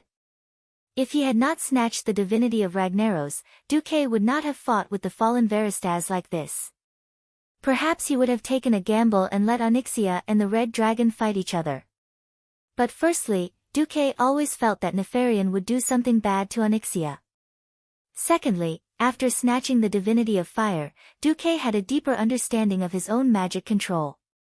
If Duque's control of flames before was limited to every single flame, then now that Duque had the divinity of fire, his control could even be refined down to every single molecule, and adjust the direction of each high-energy pulse. Kalia cast spells nervously, but the feeling of terror and unease of having a ticking time bomb in her body filled her heart. She could still cast spells without any disorder purely because she had absolute trust in Duque. If Brother Duque said to leave it to him, then leave it to him. If it weren't for him, I would have been a dead person 15 years ago. For some reason, at times like this, it was easier to recall the past. Kalia suddenly thought of the ice rose that Duque had given her, of Duque's grand marriage kidnapping, of the 10 years of freedom that he had given her, and at some point, Kalia's eyes were already filled with tears, and they almost burst out. Duque, I really have never regretted it. Huh? Duque did not have the time to care about Kalia's maiden heart. A pair of fiery big hands were directly placed on Kalia's back. He was using his superior elemental control to control Kalia's magic circuits with a half-hearted effort. Where is it? Duque firmly believed that there would not be a self-destruction for no reason. Whether it was red dragon essence, or combustion stimulation, it must have been Veristaz using some form of influence on the human body, and in the end, it overloaded the human body and caused the tragedy. Duque scanned Kalia's body in various ways and from various angles at a frequency of 100 times per second. Kalia felt a strong sense of shame for no reason. It was not just like a pure girl suddenly being viciously violated by a hooligan. It was more like selling her body and soul on a deeper level. Kalia's entire body trembled, but she still did not resist. She stopped casting spells and leaned back almost backwards, relying on the support of Duque's hands to keep her standing. What was the key? Large beads of sweat seeped out of Duque's forehead. Suddenly, Duque had a discovery. Ha! Duque scolded softly. He pushed with all his might, almost causing Kalia to fall forward. But the effect was obvious. Everyone could see that between Kalia's white breasts, a fireball the size of a baby's fist seeped out as if it was seeping blood, and suddenly shot out. Bang! There was a loud sound. It was a terrifying explosion caused by the purest fire elements accumulating. Damn it! The concentration of fire elements is too high, causing the human body to become a large fire elemental door. Duque muttered. At this moment, Kalia was in Duque's arms in a standard princess carry position, panting heavily. She knew her own body best. It was obvious that she had been hovering at the gates of hell just now, and it was purely Duque who had pulled her back. Duque. I believe in you, oh, forever. Korea said with a smile. Suddenly, Gavinrad screamed, "Boss! Boss! I've been hit by that thing too. Do I have to be carried by you in a princess hug to survive?" 18 seconds later, Duque kicked Gavinrad flat on his face, and then a ball of fire jumped out and exploded. Chapter 12:02. Roar. The fallen Valistras' eyes were bloodshot. His yellow pupils were now covered in a bloody mist. Before the flames accumulated and Gavinrad's body exploded, his target had always been Gavinrad. However, after the explosion, he seemed to suddenly lose interest in this holy knight who was shining with golden light and using the power of wind and lightning to deal heavy damage to him. No matter how brave Gavinrad was, how coquettish he was, or how he taunted him, the red dragon ignored him. He chose to attack the target he liked. Arg! Vanessa, who had been waving her daggers around near the dragon's abdomen and dealing a lot of damage to Valistras, suddenly realized that the dragon had turned around. Being stared at by a pair of eyes filled with madness, Vanessa was so scared that she almost peed her pants. Subconsciously, she cast invisibility to make herself disappear from the dragon's sight and senses. "Where are you looking at? Big lizard." At this critical juncture, Lord Howl stepped forward. Grom leaped high in an unscientific manner. That leap at the cost of burning his fury allowed him to cross a height of 30 meters in an instant and fly straight to the ceiling of the hall. Lord Howl did an unexpected and nimble somersault in the air, allowing himself to stand upside down. His legs pressed against the ceiling like springs, and he used the momentum of falling to the ground to push himself back down. Lord Howl's full-powered attack had the power to kill an abyssal lord. Not to mention, Red Dragon Essence, also gave him extraordinary fury energy. Blood Roar's mournful crimson light actually suppressed the radiance of Red Dragon Essence that the red dragon had spread in the air. Boom! The huge impact produced a violent force akin to that of a tactical nuclear bomb. Even the red dragon, whose body had been strengthened by the power of corruption, could not withstand this blow. Arg! Valistras let out a very human-like scream. Everyone could see that there was a bone-deep axe mark on his extended left dragon claw. The tough dragon scales, tough dragon skin, and sturdy dragon flesh were all unable to withstand this attack. Arg! Tyrion Fordring, who had been playing by the rules since the start of the battle, suddenly launched an attack. If Mograine's Ashbringer was a sun that illuminated the entire land and made evil have nowhere to hide, then Tyrion's Ashbringer was like using the best steel on the edge of a blade. Tyrion was already recognized as the #1 person in the Holy Light. This was not a false praise, but a very solid ranking. Sai-Dan was more like a pure martial artist. His understanding of martial arts was above that of Holy Light. Gavinrad's talent had gone awry. He was now more like a thunder warrior than a paladin. Turalian's Holy Light was the weakest among the 5 Silver Saints from the very beginning because his specialty was in commanding an army. If he had not inherited Lothar's Quell Zerum, his combat power would probably only be second-rate. The purity and strength of Theon's Holy Light were far superior to the other 3, but he still used the Holy Light in his body in a stingy way. Now, he was using his performance to tell everyone why. The bright Holy Light was long, narrow, and beautiful. Theon wielded Ashbringer as if it were a paper fan, splitting the hall that was filled with a scarlet aura into 2. The golden sword light fell, and the space seemed to be strangely distorted. The fallen ancient red dragon moved its body, and a line of blood that emitted golden light appeared along its shoulder and the wound on its left claw, running across its entire claw. The golden line continued to extend backward, leaving a dazzling golden ripple in the air. It swept across the hall, which was quite small for a dragon. Wherever it passed, the benches that should have been used by Razorgore's orcs were broken in rows. With a crisp crack, the golden line swept across the scorching western wall of the hall. The perfectly straight and slanted black line on the wall rapidly expanded in a few seconds, turning into a bottomless ravine. Time seemed to stop at that moment. The huge dragon claw hung limply. Its muscles, tendons, and bones had been completely severed. Only a small piece of tough dragon skin was left holding it together. Veilostras, who had suddenly lost his balance, fell face first onto the ground. He was in an extremely sorry state. The red dragon's fall was like sending itself to the back of its neck. How could the powerhouses let go of such an opportunity? Gavin Rad was the first to pounce. His divine artifact sword was wrapped in bright purple lightning. If the wind sword was replaced with a hammer, he would be the god of thunder Thor. Lightning flashed, and thunder rumbled. Gavin Rad's full-powered attack directly pierced the weakest joint between the dragon's neck and body.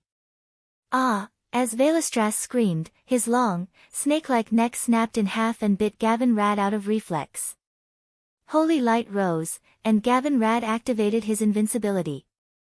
Even though he was protected by the holy golden light, his sharp teeth still bit the light shield, producing a terrifying sound that made one's teeth ache. Sasha suddenly used aimed shot, and the arrow, which had been charged up to the maximum, hit the dragon's jaw. It only stopped the red dragon for less than 1/10 of a second before the powerful bite was activated again. If the invincibility period was over, Gavin Rad would be finished. Boss! Boss! Do something!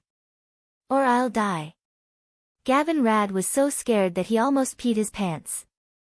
I'm coming! Duque came as soon as he said he would. With a flash, he appeared on the dragon's back. The divine artifact sword in his hand, which shone with flames and the light of wind and lightning, pierced into the back of Veilostras' neck through the terrifying wound that Gavin Rad had created. The spiral-like blade avoided the protrusion on the neck and pierced through the gap between two vertebrae, stabbing into the red dragon's cervical nerves. Sizzle! A strong electric current traveled along the red dragon's nerves to its entire body. The huge dragon's body immediately convulsed, and then it froze. A second later, Duque stood on the dragon's head and pressed down with his magic palm. Sensing that Duque was invading his spiritual world, the red dragon screamed in despair. No! No! It's too late. My memories have been erased, and half of my soul has been destroyed.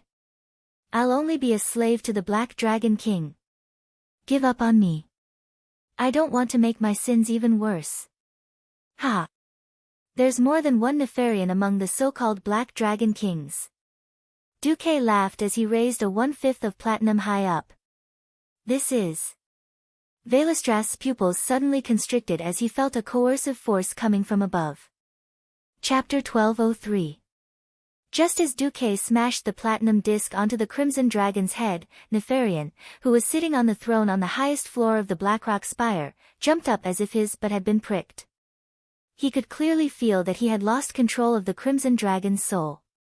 It wasn't because of the Crimson Dragon's death. Instead, it was because an even stronger power had forcefully seized control from him. This was a resounding slap to his face. He knew what was going on. He claimed to be the king of black dragons, the supreme ruler of all black dragons. Now, he was defeated by the remaining power of his father. Even if Duque had used a trick, it was still a devastating blow to his confidence and pride. His face turned green and red. His swollen face was filled with gloominess. Suddenly, a seductive and sinister voice barged into Nefarian's mind uninvited. Hee, seems like you need help. No. It's none of your business. Enzos, Nefarian said firmly, I remember very clearly that I did not call you. Hee. I'm just here to remind you that Onyxia, whom you view as a sacrifice, isn't in your lair. Enzos sneered. But Duque is here. Nefarian argued. Hee. I hope your toy can take care of this legendary human. Enzos said noncommittally. Nefarian's face turned red, and his fists trembled. On the other hand, the Crimson Dragon faced an outcome that he had never imagined. Duque had miraculously seized control of him from Nefarian. This is... The violent dark power that had caused him to fall was rapidly dissipating in his body. His power to surpass his own limits was obtained at the cost of burning his life and soul. As the dark power dissipated, what replaced the frenzy and numbness was unimaginable pain in his body, mind, and soul. The sudden and terrifying impact was enough to destroy the rationality of most living beings. As a powerful being who had maintained a certain degree of rationality in the darkest of times, Velistra's willpower was undoubtedly shocking. However, no matter how ambitious he was, he did not dare to imagine that there would be a time when he could escape from the abyss. The dragon's face was filled with shock and confusion. Sensing that the giant dragon under his feet had stopped struggling and convulsing, Duque said loudly, "Relax your will, don't resist, and recognize me as your master. Otherwise, Nefarian will still have a chance to take back your control." Although he did not understand how Duque did it, but with the relationship between Duque and his queen, obeying Duque was a million times better than obeying the evil Black Dragon King. Veristas immediately did as he was told, allowing Duque's will to invade his soul and turn his spiritual world upside down. He could clearly feel the slave imprint that was branded in the deepest part of his soul, filled with shame, being rewritten. It changed from a ferocious black dragon head to a blue whirlwind. It was impossible for him to know that this was Duque's trick. Duque first simulated the authority of the Black Dragon King that was recognized by the world of Azeroth with Neltharian's scales in the dragon's soul, and overrode Nefarian's authority. Then, he got Neltharian to transfer the ownership of Veristas to the owner of the Platinum Disc, which was Duque himself. These layers of tricks were all based on one fact. The arrogant Nefarian had defined the highest authority as the King of the Black Dragons, and not Nefarian's name. This was a loophole, and Duque was the only one in the world who could exploit it. It was not until Duque finished all this in 10 seconds that he heaved a sigh of relief. However, this was not the end, because the battle was still going on. Duque turned his head. "Kalia, help old cow. The rest, help Magni." Everyone dispersed and went back to their own duties. On the ground, Veristas seemed to be still in a dream. "I'm free. But..." Sigh. "Thank you, Duke Marcus. I'll try my best to go to the Dragonbone Waste myself." Feeling his terrible condition, Veristas no longer had any hope of survival. The berserk dark energy drained him too much, easily surpassing the limits of what an ancient giant dragon could endure. Although he looked like he had a broken claw and his spine had been pierced by a sword, he was actually an empty shell inside. Under the shiny dragon scales and dragon skin were the remaining dry muscles and flesh that had been overdrawn and squeezed. At this moment, he was like a sick dragon that was too old to move. "Heh! Is the despair in your eyes only at this level?" Duque's sarcastic tone made Veristas uncomfortable. If Duque wasn't the one who pulled him out of the dark abyss, he might have already spat dragon breath at him. Just as he was about to say something, Duque continued, "Sorry, I've seen even deeper and more terrifying despair in the ancient war." You participated in the ancient war?" "That's right. You're that Dukong." As an old dragon who had also participated in the cruel ancient war, Veristas suddenly became spirited. "No one else can save you." "That doesn't mean that I can't save you." Suddenly, an emerald light of life appeared in Duque's hand. "This is..." The red dragon's vertical pupils suddenly constricted. Of course, he knew what it was. This was the life blessing of his most respected queen. With it, no matter how serious the injury, even if he was on his last breath, he could still be full of vigor and revive on the spot the next moment. His eyes suddenly revealed an endless desire for survival. But in the next instant, he gave up on himself. "No. Don't give me His Majesty's treasure, I don't deserve it. I failed. Not only did I fail to keep an eye on Nefarian, but I even became his minion and slaughtered countless innocent mortals. I'm guilty.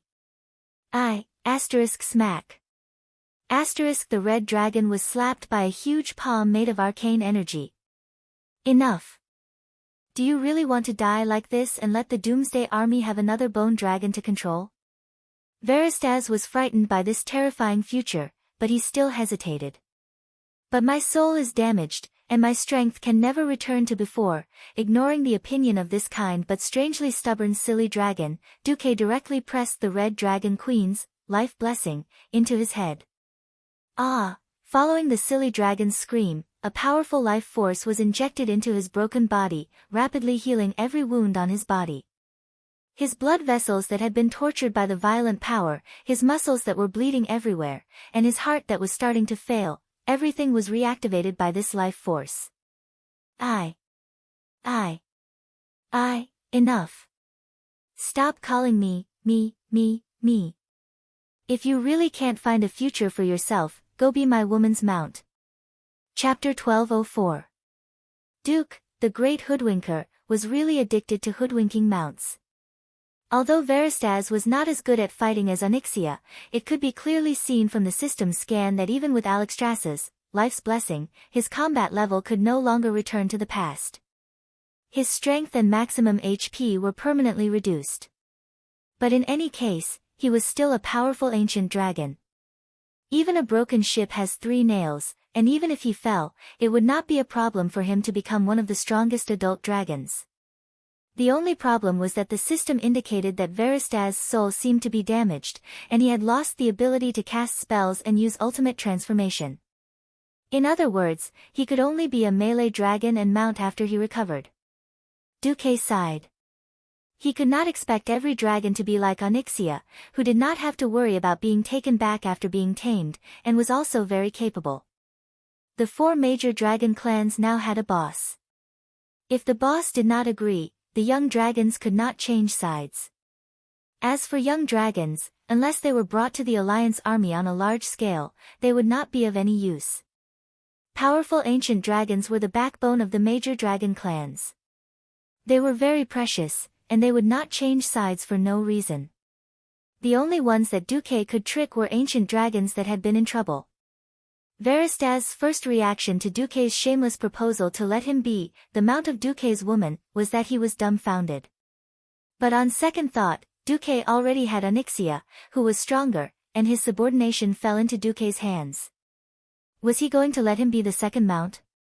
At first, Veristaz was a little disheartened, but he did not know what to do now that he had lost his purpose of being a dragon. He could only nod. Thank you very much for giving me the life's blessing of my queen. I agree with your proposal, but before that, I have to go back to the Dragon Slumber Temple and report to Her Majesty. I belong to the Red Dragon Army, and all major matters in the army must be decided by Her Majesty. Duque nodded. Go. You'll only be a burden if you stay here. Say hello to Alexstrasza for me. Veristaz looked at his broken dragon claw that was starting to recover and smiled helplessly. Thank you for your understanding. But I'll just use life blessing for a while. I'll return it to you now. No need. Duque interrupted the red dragon. I was going to give up on this blessing. You're just in time. Duque was telling the truth. Alexstrasza's blessing was good, but it was no longer suitable for the current Duque. After obtaining the divinity of fire and wind, Duque was on the divine path, advancing towards a goal that belonged only to him. Perhaps in the future, Duque would have the characteristics of multiple elements, but Duque knew that it would definitely not include the life element of the nature element.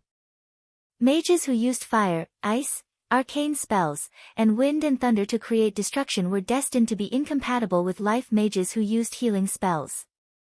Transferring the blessing now was purely a favor at little cost. The red dragon hesitated for a moment before finally speaking. Actually, I know of a one-way path out of Blackwing's nest. You go first. Let's deal with Nefarian before we go out. After being reduced to a slave, the red dragon knew very well what kind of terrifying evil existed in Nefarian's nest. Valistaz was convinced of the mortal heroes like Duque who fought to eliminate evil. He no longer tried to persuade Duque. Instead, he lowered his head towards Duque and dragged his broken claws and wounded body out like a real cat. After dealing with the red dragon, Duque looked around and found that the situation was much better than he had imagined. Die! Die! Old Bull Kane continued to face Broodmother Lashlayer head-on. The thick totem pole had become even harder than a steel pillar under the blessing of the ancestor's soul. It met Broodmother Lashlayer's blade head-on without flinching. Both sides were originally on the same level of strength, but Old Bull had the blessing of Mount Hyjal's equipment. In terms of absolute strength, he actually suppressed Broodmother Lashlayer. It seemed like a collision between Mars and Earth, but Broodmother Lashlayer was usually pushed back more often. After fighting against Archimonde and Ragnaros, Old Bull was even more adept at dealing with large monsters. After Duque gave Cain some pointers, Old Bull actually understood quite a lot. The huge double-headed blade slashed towards Old Bull's head. Old Bull moved the totem pole to the right and even raised the middle of the pole slightly to block the other end of the double-headed blade. Then, he used his freed left hand to give Broodmother Lashlayer a ruthless punch. While Duque and the others were dealing with the fallen red dragon, Old Bull had clearly punched Broodmother Lashlayer in return. One of the Black Wing's horns had been forcefully broken by Old Bull. His right eye was also swollen like a bun. Duque was dumbfounded by this. After thinking about it carefully, he realized that this was indeed the case. In all fairness, Broodmother Lashlayer was not very strong. This guy was just a guard dog that ate the terrain. Without the powerful traps in the hall that he guarded, he was at most a strong elite monster with a bit more HP. If it was just Old Bull alone, he might have had a chance to be exhausted to death because his HP was not strong enough. But with Kalia, things were completely different. Duque looked at Kalia, who was as beautiful as she was in the past. She swayed her graceful figure and waved her staff. She stood at an angle where she could see Cain, but Broodmother Lashlayer could not see her. She healed Cain rhythmically. Duque suddenly felt relieved. He walked over lightly and patted Kalia's butt, causing the Queen of Lordaeron to let out a coquettish cry. "Watch Old Bull. I'll leave this third leader to you too." "That's right, Cain is thick-skinned. If anything goes wrong, you can abandon Cain and run first. That guy's legs are longer than yours, so he can definitely run faster. Don't get hurt, or else I'll take care of you tonight." Duque teased, causing Kalia's face to turn red. Kalia was still young and inexperienced. She was busy healing and did not dare to respond to her lover's teasing. But Old Bull blew his beard and glared. "Hey! Duque, you bastard, I heard you." Duque did not even turn his head. "If you can't deal with this guy called Broodmother Lashlayer, then it's my loss." Humph. He did humph, but Old Bull was elated. He could deal with an enemy leader alone. "Seems like Duque thinks highly of me." Duque flashed over and appeared beside Magni, who was blocking the door. It should be said that Magni was indeed the #1 warrior in the alliance. He was thick-skinned to begin with, and with Deity's Descent, which lasted more than 5 minutes, he was like a bug in the game. Unless it was a boss whose level was much higher than his, he could easily single-handedly fight for 8 to 10 minutes without any support. But without Duque around, everyone was fighting in a mess. Chapter 1205. Old 4 and Old 5 of the Black Wings were rather annoyed. Before Duque arrived, everyone had a disagreement as to which one to attack. Since it was a choice between the two, the other 7 randomly chose a black dragon to gang up on. They instinctively felt that the black dragon opposite them seemed to be able to stack fire damage. Hence, they used Magni's bulky body as cover and suddenly charged out to attack the black dragon that Sasha had casually marked with a hunter's mark. Killing one before moving on to the next. That was the right logic. It was a pity that they weren't transmigrators, and didn't know that one of the 2 bosses had the special skill, Ebonok's Shadow, that could heal itself by attacking a specific target. As long as Ebonok was hit by this skill, the strange shadow curse would be able to heal the wounds on Ebonok's body. In the end, when Duque was dealing with Valestras, the 7 of them didn't manage to take any damage at all. Seeing this scene, Duque's forehead was full of black lines. After he rushed over, he patted Sasha's shoulder lightly. "Sasha. Don't bet with your sisters these days. Be careful, or you might lose all your private stash." "Ah!" Sasha exclaimed. Duque raised his head and said loudly, "Change targets. Don't touch that dragon for now." Everyone can only attack the new target for 30 seconds at most before coming back to rest. They were all veterans and had seen all sorts of strange enemy skills. Although they didn't understand it every time, they wouldn't lose much as long as they did as Duque said. Seizing the opportunity when Old Fillmore pounced on him, everyone attacked together. A flash of swords and axes almost chopped off one of Fillmore's claws. Roar! The adult black dragon let out an angry roar. It swung its head and spat out a mouthful of shadow flames at the crowd. The experts who were already prepared shrunk back and hid behind the hole in the wall. Fillmore dashed towards the hole and was smashed back by Magni's hammer. The entire dragon spun in midair. The hero group against the two black dragons went on for a few rounds. Suddenly, a blood-curdling scream came from behind. Duque turned around and saw Kane, who was covered in blood, leading a dragon head with a broken horn, striding toward him. Even though Kane was taking big strides, Duque realized that Kane was very sneaky. His thick hooves didn't make much sound, and he was moving along the wall. The thoughts of experts always coincided with each other. "Shorty! Don't be so stubborn the next time he comes," Duque shouted, and Magni immediately understood. As a main tank, Magni's biggest weakness was that he was too small. When he didn't activate Deity's Descent, it was very easy for the boss to rush over and kill the ranged attackers and healers at the back. Deity's Descent consumed a lot of stamina and energy. He could carry it, but it didn't mean that he didn't need to pay a price. Just as he was swinging the Balrog's hammer, Magni caught a glimpse of that sneaky old bull. In the next round, when Fillmore roared and charged at the hole he was guarding, the Shorty King played a vicious trick on this adult black dragon. Fillmore was shocked to find that the large silver shorty that had been blocking the hole and never retreating had suddenly disappeared. No. It didn't disappear, but shrink. The previous countless charges ended with the shorty using his war hammer to fight them head-on. Who knew that the shorty would suddenly shrink back? Fillmore instinctively felt that something was wrong. He immediately spread his wings and flapped forward, trying to stop his momentum.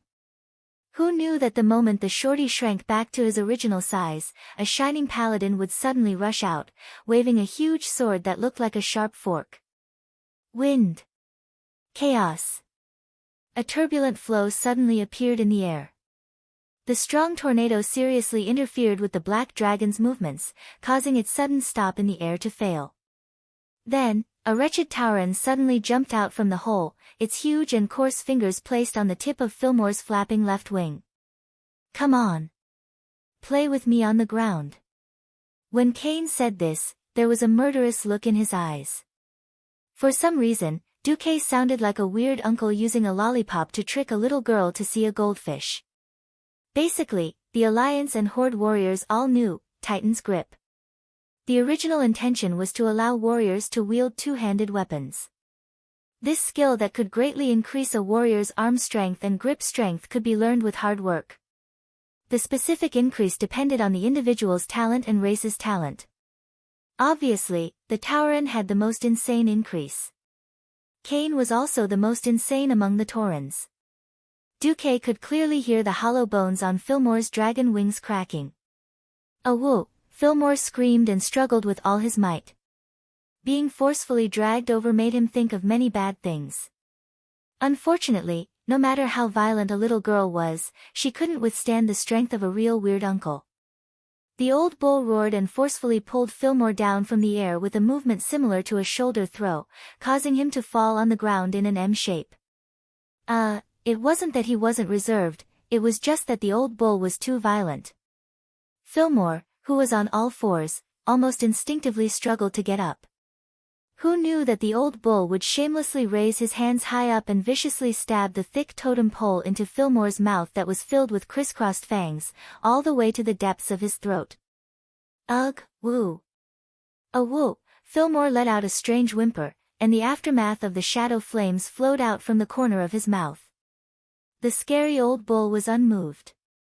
He forcefully twisted Fillmore's head almost 180 degrees like a fried dough twist, and tried to twist it 360 degrees, as if he wanted to tie a slipknot on Fillmore's neck. Dragons weren't invertebrates. Although their necks were abnormally flexible like snakes, in reality, because there was a limit to how much each cervical vertebra could rotate, a dragon couldn't truly twist its neck 360 degrees. Forcefully twisting it would only result in the cervical vertebra breaking and the trachea twisting. Fillmore desperately tried to turn his body around, using his huge body to resist the twisting of his neck. At the same time, he tried to extend his dragon claws, trying to grab Cain, who was holding his neck. In the end, he couldn't reach it. Originally, he shouldn't have lost to a Tauren in terms of strength. For some reason, the moment he passed through the hole, there seemed to be some mysterious power that greatly weakened him. Fillmore thought that it was an illusion, until he slashed at Ebonok and tried to use the shadow flames to save him. In the end, that damn dwarf became bigger again and jumped onto his body to be beaten up. Only then did he realize that something was really wrong.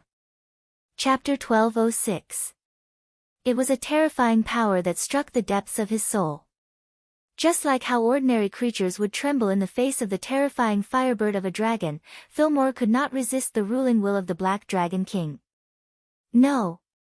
This willpower was even more terrifying than that of the current Black Dragon King, Nefarian. It made him tremble because it came from the ancestor of the Black Dragons, Deathwing, Nesario, who was superior to Nefarian. In the corner of his eyes, Fillmore saw Duke, who was laughing coldly, raising a platinum biscuit that only had a fifth of its original size left in his hand. Nesario deceived the 4 major dragon clans into injecting souls and power to create the Soul of the Dragon. Not only did he eliminate the eyesore of the Burning Legion, but he also laid the foundation for the Black Dragons to run rampant for 10,000 years. This was a widely circulated story among the Black Dragons. Every Black Dragon had the motto of being cunning and shameless. When he saw the platinum biscuit, he suddenly understood what it was. Unfortunately, it was too late. With the totem pole stuck in his throat, he could not even speak. No. Why? Ebonrock exclaimed. Duque did not do anything. He just lightly activated the power of the Wrath of the Dragon. This was already the cruelest killing blow for the 2 adult Black Dragons who had just been extremely arrogant. Wrath of the Dragon, Special Effect 3, Black Dragon Torture. As Nesario is the king of the Black Dragons, he is the ancestor of all Black Dragons. Activating this special effect can directly torture the soul of any Black Dragon descendant. The closer the distance, the purer the bloodline, and the greater the power. With this special effect, all the pure-blooded dragons in Blackwing's nest were trash in front of Duque. Theon raised the Ashbringer high and slashed it down. Fillmore, whose neck had been twisted like a fried dough twist, was not in his best condition. Even his tight dragon scales had relaxed due to the soul punishment. It was as if he had stuck his neck into the guillotine. What the Ashbringer had to do was act as the guillotine for the beheading. Dragon blood splattered everywhere. Just like that, Blackwing Nest's 4th boss, Fillmore's enormous dragon head was separated from his body. On the other side, Ebonrock didn't last long either. With Magni's full force, the Hand of Savras, Balrog Ragnaros, hammered down on his chest. Vanessa, who was at the side, could clearly hear the crisp sound of the giant dragon's ribs breaking. The golden-yellow flames penetrated Ebonrock's chest, and one could imagine that the giant dragon's heart had most likely turned into charcoal. Gavin Rad was still afraid that Ebonrock wouldn't die. The Thunder Fury, Wind Chaser's blessed sword, fiercely stabbed into Ebonrock's throat, and with a desperate twist, he almost chopped off Ebonrock's head. Looking at the frozen black dragon, Magni exclaimed, "Wait a minute. Don't chop off the dragon's head. After I purify this guy's soul, I'm going to put it in my spoils of war storage in Steel Stove Fort." Hey! You all have spoils of war. Do you think I don't? Gavin Rad was unhappy. At this moment, a furious dragon's roar came from the depths of Blackwing's nest, and a black dragon that wasn't much smaller in size than the previous 2 giant dragons quickly appeared in front of everyone. The 6th boss, Flammel, was a black dragon that didn't have any special skills other than knowing the Princeps's fury. After Sasha used focus shooting to suppress its berserk state, it was just a piece of cake for her. Huff. Huff. Huff. In the team of 10, almost everyone except Duque was panting heavily. It was very tiring, very tough, but also very happy. The result of the endless battles was that 6 of the 8 bosses of Blackwing's nest had been taken care of. The red dragon had been saved, and the rest were all lying dead in front of them. Gavin Rad stabbed the sharp tip of the wind sword into the ground, and like a sharp weapon stabbing into tofu, half of the sword's edge sank into the ground. Then, he used it as a support, and his entire back passed over. The lightning that lingered on the wind sword seemed to be a beneficial supplement to the magic in Gavin Rad's body. Anything else? If so, come at me as well. Don't wait until I fall asleep from exhaustion before someone comes to touch me. I can't take that, Gavin Rad complained. Duque shook his head and smiled. In Blackwing's nest, there aren't many existences that can threaten us. If the information Onyxia gave me is correct, there's only one big dog left, Chromagus, and Nefarian. That's good. Old Cow laid on the ground with his arms and legs spread out. He didn't have Magni's, deity's descent. Although his injuries could be healed by the stimulation of holy light, he couldn't replenish the blood that he had lost in a short period of time. After lying down for a while, he sat up, took out the food from his spatial bag, and started eating and drinking. This was a sunken area without a door beside the hall where Veristas had been, but it had a good view, so it was used as a temporary resting place. Duque turned around. Theon, you're the least exhausted here. You'll be on duty for the first half of the night. Duque didn't have to worry about the Empress Dowager. Seeing him nod, Duque didn't say anything else. Vanessa, you'll be on duty for the second half of the night. Boo-hoo. Poor maidservant, you're destined to work hard. Duque ignored the maidservant's complaints and focused on collecting things. Not only did he collect the spoils of war left behind by the 6 bosses, but he also collected the hourglasses dropped by the minions. While Duque's small team was resting, Nefarian, who was in the hall at the top of the Blackrock Spire, was already restless. If Duque had gathered all the strong people in the world and attacked Blackwing's nest with all their might, then Nefarian might have sat on his throne with a playful attitude and waited for Duque's challenge. Duque had cheated. Of the 6 leaders, Duke used Dragon Soul Fragment against Razorgore at the start, but he didn't use it against the other 5 leaders. Of course, in the eyes of the other dragons, this was the wrath of the dragon that the 4 major dragon races had towards the black dragons. 3 adult black dragons that were almost as powerful as the ancient dragons and a rather powerful dragon beast had been beaten to death by a mere 10 mortals. They hadn't even been able to use 40% of their strength. Nefarian had tricked the 4 major dragon races back then. Now, the tables had turned. The 4 major dragon races were now tricking the black dragons. Nefarian's heart skipped a beat. Duque had probably used this when he subdued his sister, Onyxia. This meant that even though he was the self-proclaimed king of the black dragons, he couldn't escape from Duque. In other words, as long as Duque could stand in front of him, his dream of becoming a dragon king would be over. Either he surrendered in humiliation and became a mount, or he would die in the Blackrock Spire without even using half of his strength. Escape? This option didn't exist for a proud king. Nefarian's face was livid. Just then, the sly and sinister voice that he was very familiar with appeared in his mind again.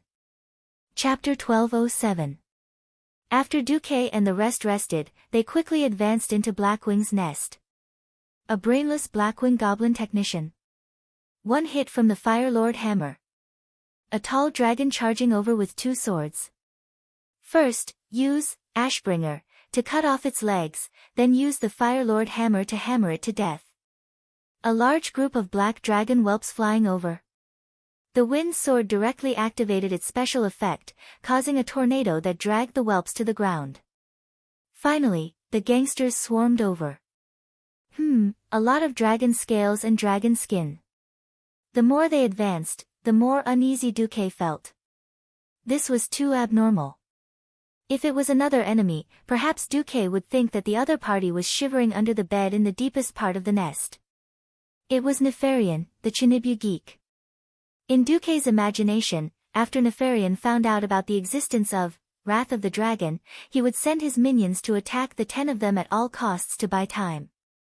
Nefarian did not make any additional arrangements. All of his defenses were the same as the Blackwing's nest that Duque had seen countless times. There must be a reason for this abnormality. Duque did not advance at high speed. Instead, he slowed down. Until the place where Chromagus, who was supposed to be the 7th, was gone. 3 natures of the door god, time and ignite. This phrase was regarded as a nightmarish legend among the players in the past, and it described how disgusting this place was. The dragon of the nature element, in addition to the disgusting time lapse skill of OL-7, had left a deep impression on Duque. If they did not get wiped out 8 or 10 times, they would not be able to say that they had conquered Blackwing's nest. Now that the most disgusting boss in the entire Blackwing's nest besides Nefarian and the little red dragon had disappeared for no reason, it was impossible for Duque not to be alarmed. Ha! Most likely that boastful black dragon is afraid of us dragon slayers. Cain patted his chest and laughed. His laughter resonated with everyone. Powerful prey was always a man's most boastful achievement. Even a holy knight like Gavin Rad, who was supposed to be humble in theory, couldn't help but chop off a dragon's head and stuff it into his dimensional bag, much less the 2 chiefs and Magni. The team was brimming with an atmosphere of overconfidence. Duque was keenly aware of this and tried to dissuade everyone, but all he got was a verbal warning to be careful. Cain carried the totem pole and walked in front, while Grom tied his bloodhowl to his back. As the rear guard, Gavin Rad carried his wind sword and whistled frivolously as he followed them. Wrath of the Colossal Dragon was a great counter to the Black Dragon race. It was so big that the heroes were a little off guard. If this was in an anime, it would be a death flag. Duque said something that no one else understood. When Duque and his party crossed the area where Chromagus was, they noticed that the scenery in front of them had changed. Duque's expression suddenly changed. The original style of Blackwing's nest was rather bright. Even the lower levels, which were dimly lit, were filled with torches. After passing through this area, the scenery around them suddenly became scarlet. If it was any other situation, Duque might have thought that Nefarian had a brain cramp and wanted to change the decorations to change his mood. But was this the time for decorations? Furthermore, this wasn't decorations at all. The aura of death was so thick that it was almost tangible. Even though they were walking on the floor and looking at the blood-red background, everyone could clearly feel the traces of Nefarian's terrifying willpower. The group of experts immediately put away their carefree attitude, and their faces were filled with seriousness. Magni's loud voice was the first to ring out, "Hey! Duque! Is this guy really Nefarian? Didn't you say that this guy's level isn't that much lower than Onyxia's? Why do I feel like Big Brother is a few levels stronger than Little Sister?" The group advanced in a tight formation. They should have reached the top level of the Blackrock Spire very quickly, but now there was an additional corridor of blood. On both sides of the 20-meter-wide corridor were pools of blood that emitted a disgusting smell. Above the pools of blood were all kinds of monster specimens. They were sealed in huge transparent glass-like containers. Some of them had already lost their lives, while others were slapping the walls that were strengthened by magic in vain, wailing in despair. Duque could recognize some of them. For example, the giant magma worms that came from the molten core. There were also some that he couldn't recognize at all. There were also some that seemed to be stitched together from a human and a dragonoid, similar to the abominations of the Scourge army. The only difference was that they were still alive. Duque's hand was suddenly held by a small trembling hand. It was Kalia. This queen of Lordaeron, who had been raised as a flower in a greenhouse until she was 18 years old and had roamed for 10 years. She had only recently stepped onto the path of facing strong enemies. Now, it was as if all her battle experience had been washed away, and she had become a weak girl who couldn't even fight a chicken. Indeed, such a disgusting thing was a little too much for a girl to bear. Duque could only pat Kalia's hand gently and comfort her. Duque knew what Kalia wanted to ask. Things are a little beyond my imagination. Brothers, it's impossible to retreat. He has already found us. Prepare to fight with your lives. Half an hour's journey wasn't long. Duque and the others quickly arrived at a sealed blood hall the size of 2 football fields. Pools of blood flowed down the walls on both sides of the hall, flowing into what seemed to be blood troughs on both sides of the hall. Was that caused by Nefarian's power? Or was it the accumulated blood from killing many creatures for scientific research? No one knew. Everyone's eyes were locked on the man sitting on the throne of blood. Ha! I thought you had even lost the courage to come here. The bearded man held his chin and spoke in a seemingly provocative but calm tone. Duque stepped out from the crowd and looked up at the mysterious man's eyes. Should I call you Victor Nefarios? Or Nefarian? The man smiled. The name I use when I'm in human form is just a code. I still hope that you can call me Nefarian. The real king of the Black Dragons, Nefarian of the Apocalypse. Duque's heart almost stopped beating at this moment. Although Duque already had a hunch after seeing the previous scene, who knew that after hearing it from the other party, the shock still set off a storm in Duque's heart. Duque only wanted to say that he bought a watch last year. Chapter 1208. Nefarian's Blackwing Nest and Nefarian's Apocalypse, Blackwing Blood Ring. These two combinations might seem a little different, but the difference between them was like heaven and earth. In the game, one was a level 60 instance dungeon, while the other was a level 85 instance dungeon. Duque's average equipment for Mount Hyjal was not even at the entry level. If Nefarian had really transformed into Nefarian's Apocalypse, which was supposed to appear 10 years later, then there would be no need to fight. They could just surrender. Duque's hands were trembling, and a large amount of data was pouring down on his retina. The system's warning tone was beeping non-stop, and his eyes were filled with crimson warning words. Warning. An unknown protective shield has appeared on the humanoid Nefarian. According to calculations, there is an 21% chance that he will be immune to the power of Wrath of the Dragon. Warning. Warning. Nefarian's Apocalypse matches the level 85 boss in the host's memory by 11%. If it really is the boss, the host has a 99% chance of being wiped out. It is strongly recommended that the host avoid it. At the very least, leave its territory and fight for a chance of resurrection. Duque sucked in a breath of cold air and his face turned green, but he knew he could not retreat. At this moment, Duque's mind was filled with all sorts of thoughts. This was not a game. If the team was wiped out, the essence of the alliance would be gone. Not to mention that there were still 3 women here. He could resurrect, but what about them? Calm down. Duque. Calm down. How could this happen? Nefarian's sudden increase in strength was undoubtedly the work of Enzos. The problem was, would Enzos die so easily? Why would he level up Nefarian for free? This was not an increase of 10% or 20%. It was an increase of 3 levels, and his strength had multiplied several times in one go. Could it be that during the cataclysm, several ancient gods had placed their bets on Nethario, but now that Nethario had been killed, they placed their bets on Nefarian? But that shouldn't be happening now. According to history, the imprisoned ancient god Thun would not be able to restrain himself and would be the first to jump out and court death.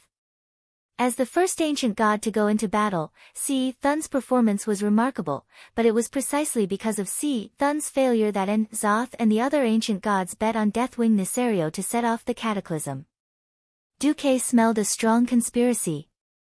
But the best actor was still the best actor. On the surface, Duque was cold and arrogant. He pointed his right hand at the humanoid black dragon. Hey! Nefarian, do you really think you're something? Don't forget. How did your father die? Your sister is still under my crotch as a mount. Yes, Yes, Duke's words were reasonable, and his pretentiousness was convincing. Even Nefarian believed it, but Duque still didn't notice the difference. What he didn't know was that Duque had stretched out 2 fingers. The pupils of Duque's comrades suddenly shrank. Pointing a finger at the enemy was a signal they had agreed upon before entering Blackwing's nest.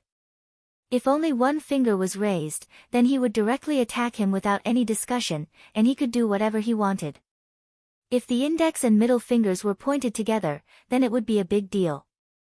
It meant that Duque estimated that the opponent's strength was far greater than his own, and he needed to use a big move to stall for time. Unconsciously, everyone tightened their grip on the weapons in their hands. Nefarian suddenly became interested. If it was the him from before, he would probably be feeling guilty now. But now, he decided to play a trick on this human who had brought continuous disasters and failures to the Black Dragon race. He hated Alexstrasza and the 4-color dragons of the Sleeping Dragon Temple. He also hated Duke Marcus, who played a dishonorable but incomparably important role in the 2 ambushes. Directly capturing Duque and forcing Duque to call his sister was too easy for Duque. Ha! Ha ha ha ha!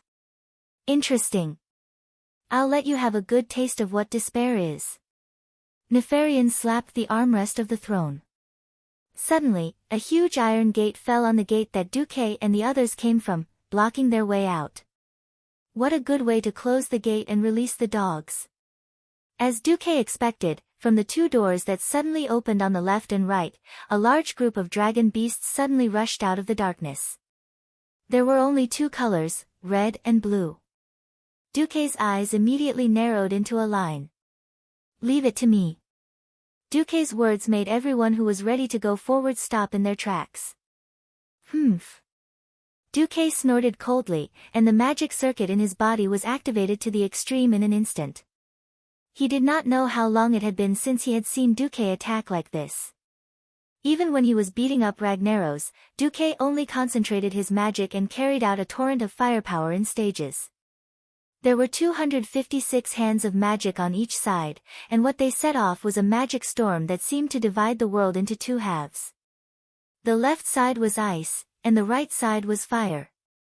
The icicles as thick as a human arm easily pierced through the bodies of the red dragon beasts and sent them flying. They cut off their limbs in midair, and even froze their bodies and splattered flesh in midair before they fell to the ground. The fireball the size of a water tank easily blew up the bodies of the blue dragon beasts, turning them into charcoal. They did not even rush out a few steps before they exploded in midair, and their charred limbs dissipated with the wind. The number of people who came out, the number of people who died. Duque raised his chin slightly, and with a look of contempt on his face, he hooked his finger at Nefarian. Come down. Why don't you let us wait for you for 1.5 years, and let you make more new toys before coming down? Kacha. Nefarian lost his composure and easily crushed the golden armrests on both sides of his throne. He suddenly stood up. Duke Marcus. You will regret provoking me. Under the gaze of all the strong people, Nefarian's human body began to rapidly expand. From a 2-meter-tall human, he suddenly became a terrifying dragon with a body length of more than 50 meters. Everything was within everyone's expectations. After all, they were supposed to fight the Black Dragon King. Wait. This color. Boss, are you sure he's Onyxia's brother? Gavinrad asked softly. Duque's pupils suddenly shrank. The scene in front of him made Duque feel extremely strange. If this was the original Nefarian, then he would undoubtedly be a standard black dragon, black scales, white horns with a yellowish hue, orange-red lines between the scales, and a string of yellow barbs along his spine. Now, the overall color of Nefarian in everyone's eyes was slightly strange. Not only were his scales purple, but there was also a faint aura of death, giving off the feeling that he was a little like an undead, but also a little different. This was because from his mouth, there was still the fishy smell of a living creature. What the hell is going on? At this moment, the system sent new data to Duque's retinas. Chapter 1209. Obtaining the enemy's data by scanning was an instinct that Duque had developed after his transmigration. The system genie's feedback gave Duque a headache, but at the same time, he saw some hope. The first second, warning. The enemy's level is too high. Please escape as soon as possible. The next second, injecting Blackwing's nest boss Nefarian's data. Data conflict. Huh. Duque suddenly realized that the color of Nefarian's dragon scales would change from time to time. Sometimes it would be purple, and sometimes it would be black. Unfortunately, the timing of the change was not easy to grasp due to the lack of data.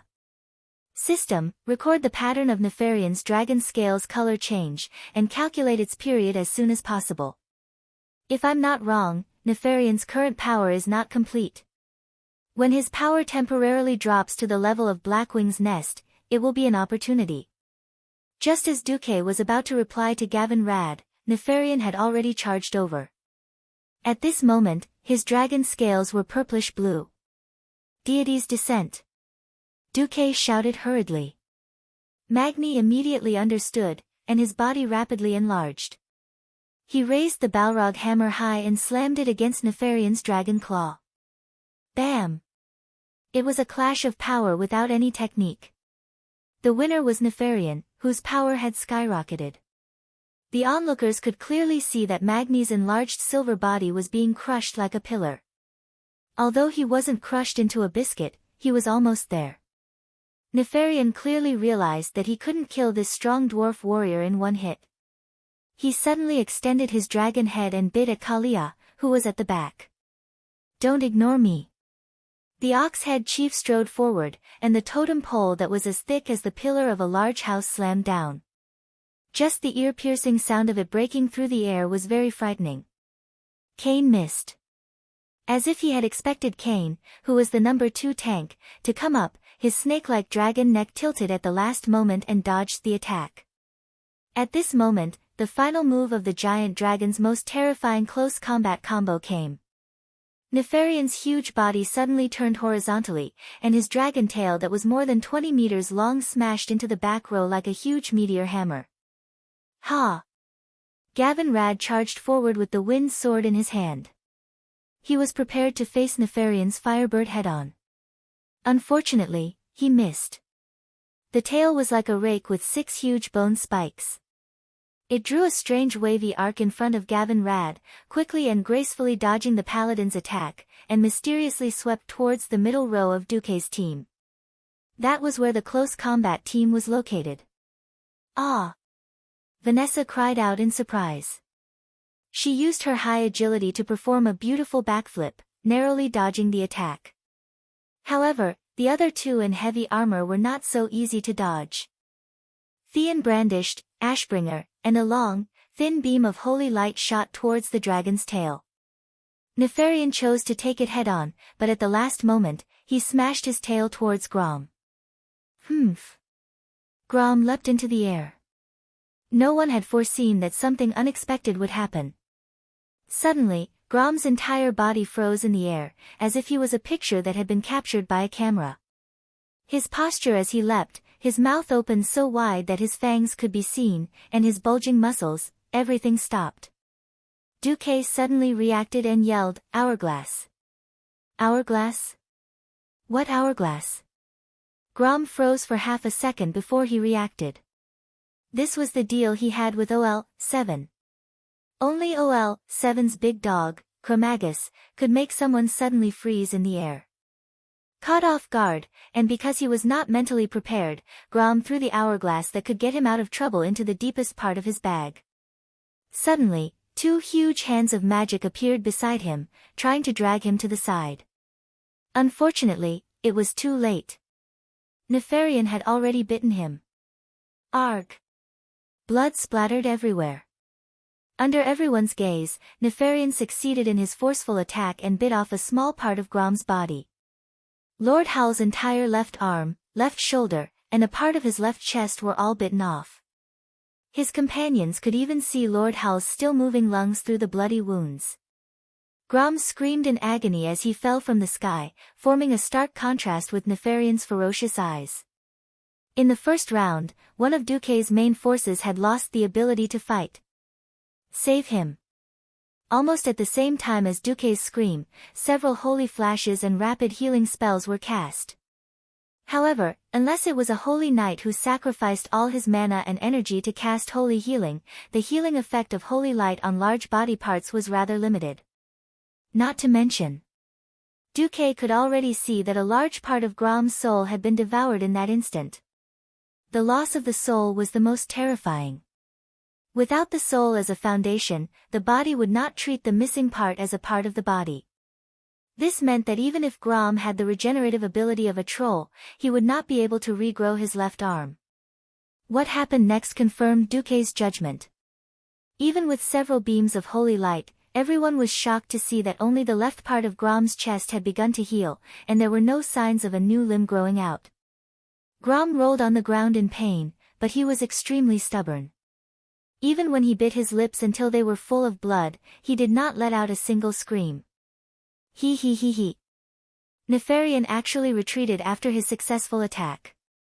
He flapped his wings, instantly stirring up a gust of wind, and his entire dragon flew into the air.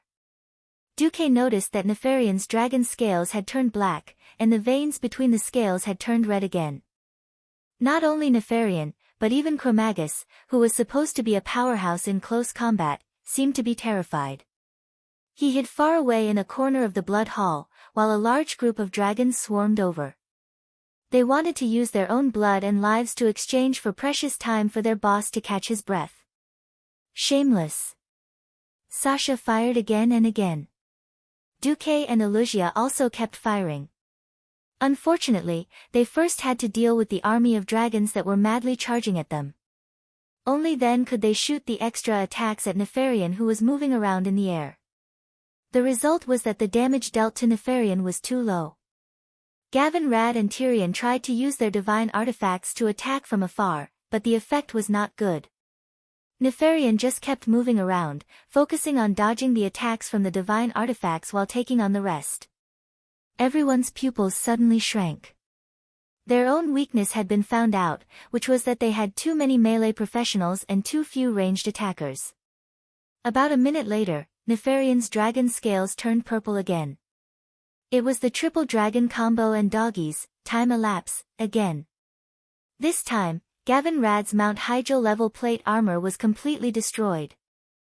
Chapter 12:10.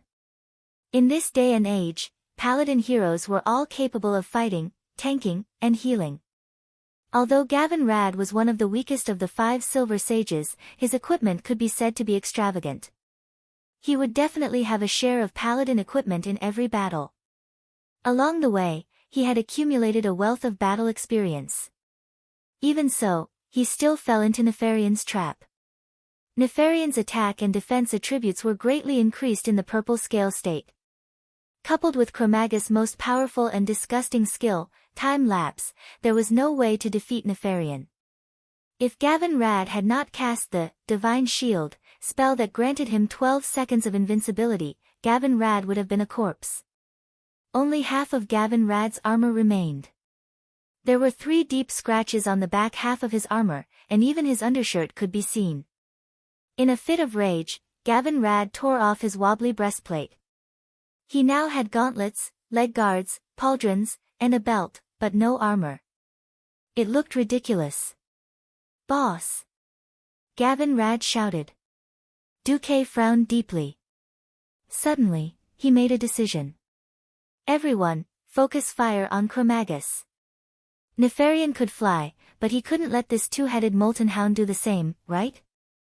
However, killing Chromagus was not an easy task. Without Nefarian, Chromagus, who looked like a molten hound, could only die with a grievance in front of Duke and his men who were prepared for it. However, there was a black dragon king in the sky that was even more powerful than Nefarian. Without enough restraint, if Nefarian were to charge at them, they would still be wiped out. But Grom. Tyrion wanted to say something but stopped. If they attacked with all their might, it would be impossible to maintain the current all-around defensive formation. Then, the injured in the formation would definitely be exposed. "Don't worry about me. There are no orcs in the horde who are afraid of death." Grom gripped Bloodhowl tightly in his right hand and stood up. He was old. He was injured. He was no longer the Horde's god of war that his enemies feared. But, his courage, his bravery, made it impossible for the bystanders not to be moved. A general dying in battle. A warrior dying in battle. Perhaps this was the best ending for a brave orc who had fought for his entire life. All right. Cain let out a loud cheer. He smashed away a few dragons with his staff to clear a path for them. You guys go. Leave the rear guard to me and Sasha. With that, Duque actually hugged Sasha from behind. Duque. You. Suddenly having Duque's abdomen pressed against her perky butt, Sasha panicked. Even though they had been husband and wife for so many years, on the battlefield, at a time like this, Sasha was very embarrassed. Idiot, don't think too much. Duque spat at Sasha. The next moment, Duque's left hand held onto Sasha's left hand, and his right hand held onto her right arm. His evolved divine artifact longsword suddenly appeared on Sasha's bowstring. This is... Sasha was stunned. Around him, Duque's hand of magic was blasting wave after wave of dragons into smithereens. In the distance, the 8 of them had already reached Chromagus. Only Duque and Sasha were left at the back of the group. Sasha did not understand what it meant to put such a heavy sword on the bowstring. Even with the power of her, Phoenix's son's fury longbow, there was no way she could shoot such a heavy sword. Trust me. If I say this sword is an arrow, then it is an arrow. Duque whispered into Sasha's ear. The feeling of his breath tickled Sasha's sensitive ears. Of course, Sasha had absolute trust in Duque. All right. If you say it's an arrow, then it is. Sasha pulled the bowstring and held onto what should be a sword with her right hand. What surprised her the most was that when she pulled the bowstring, the sword suddenly became much lighter. The spiral-shaped blade actually became even more slender as she pulled it, and its weight seemed to have disappeared. No, it became as heavy as her most commonly used arrow. Not a bit more, not a bit less. Sasha could not understand this change at all. However, this did not stop her from feeling the terrifying power of wind and fire on the arrow. Duque sighed in his heart. Damn it, he suddenly understood why his personal divine weapon was called Duque's Integrity. The system wrote, Host, you have activated the mysterious effect X of the artifact, Duke's Moral Integrity. You can duplicate your artifact infinitely and change its form. However, in order for it to have power, you need to inject a special power into it, such as the fire element with divinity, the wind element, or the magic element with your will. Warning. After injecting the host's humanity will decrease accordingly. If the target resists the host's power or will, the host has an 80% chance of retrieving the host's humanity from the atmosphere. Feelings were meant to throw away one's moral integrity. At this moment, Duque was crying in his heart.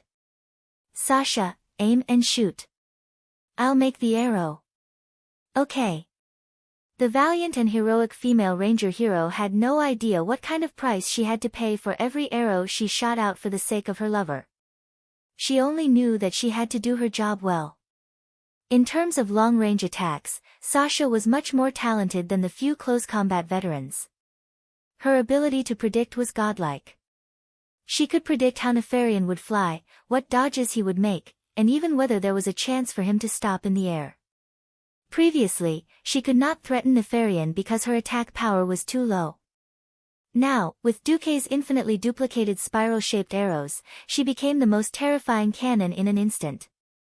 Swoosh, swoosh, swoosh, the terrifying sound of wind breaking could be heard.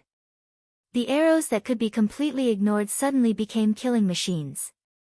Before this, no matter how tricky Sasha's arrows were, as long as they were not direct shots, they would not be able to penetrate Nefarian's dragon scales.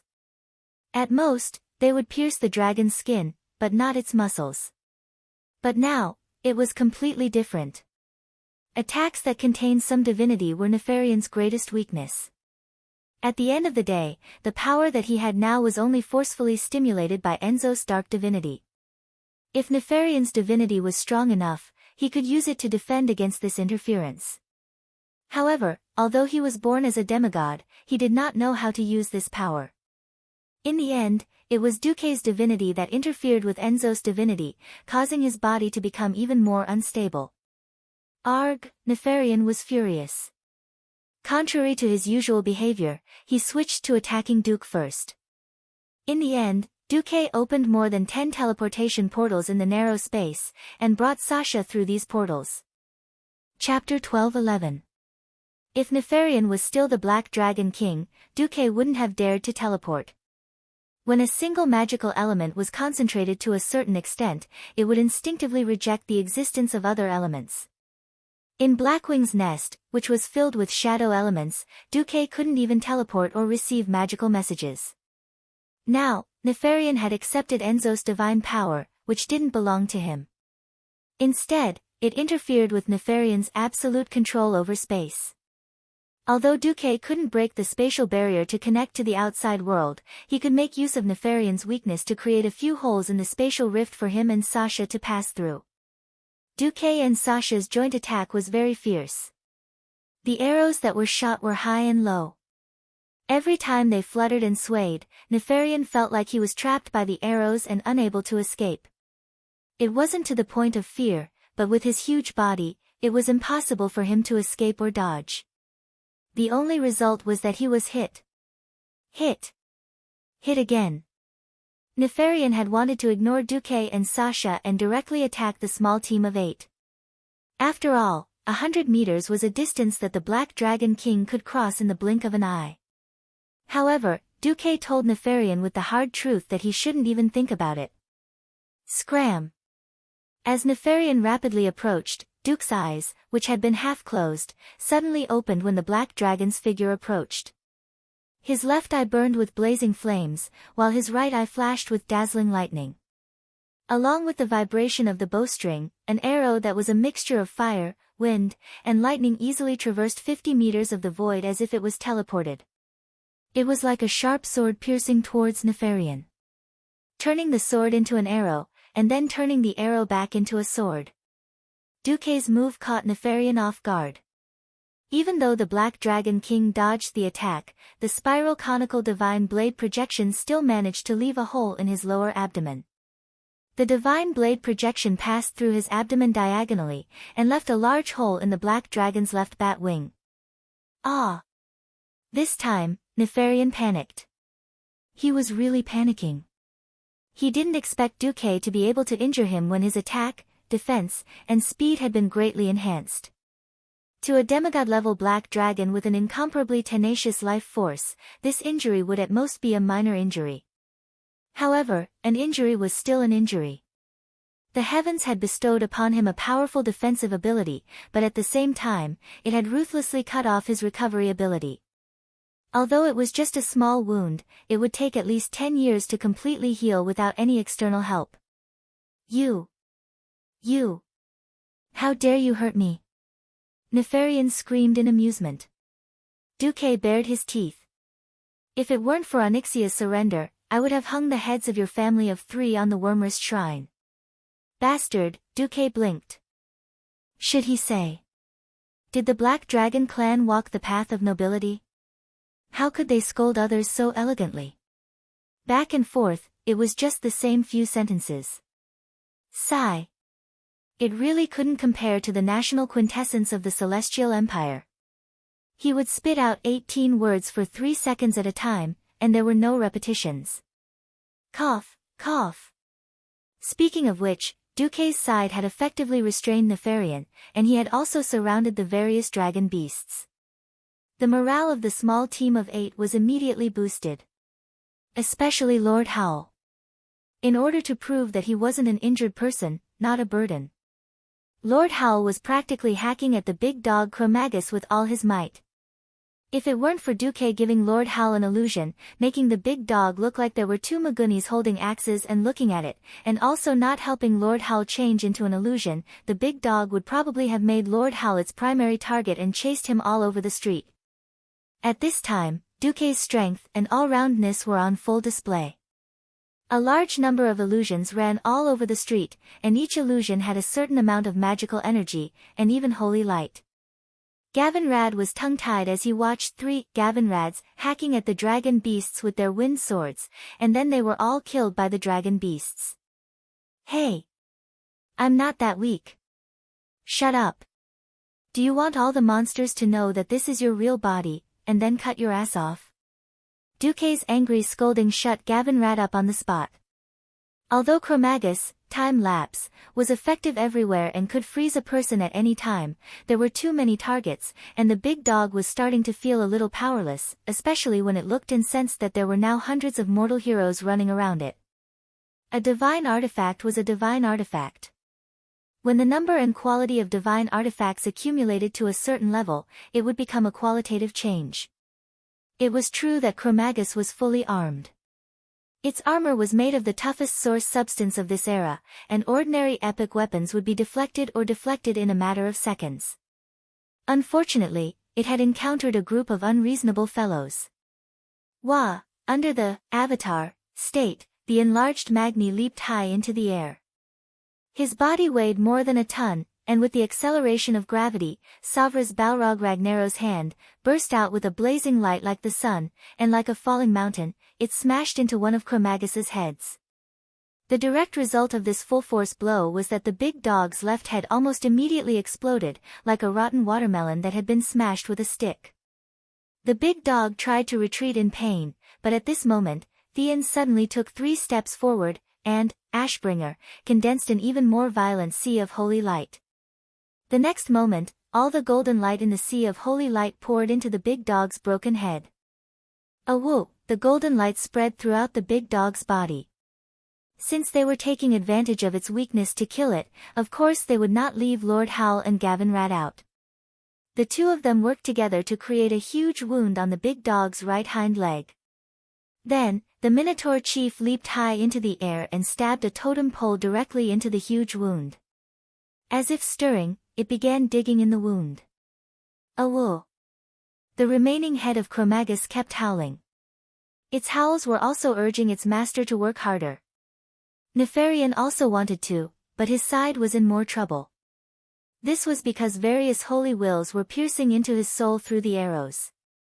God says, "Let there be light, the earth shall heal the scars, Mother Moon is watching you." The wills of Alansis Fail, Mediv, and Elun, the goddess of the moon, were constantly invading Nefarian's spiritual world. Originally, Nefarian only needed to suppress his own consciousness and let Zotha's will and power better fuse into his body.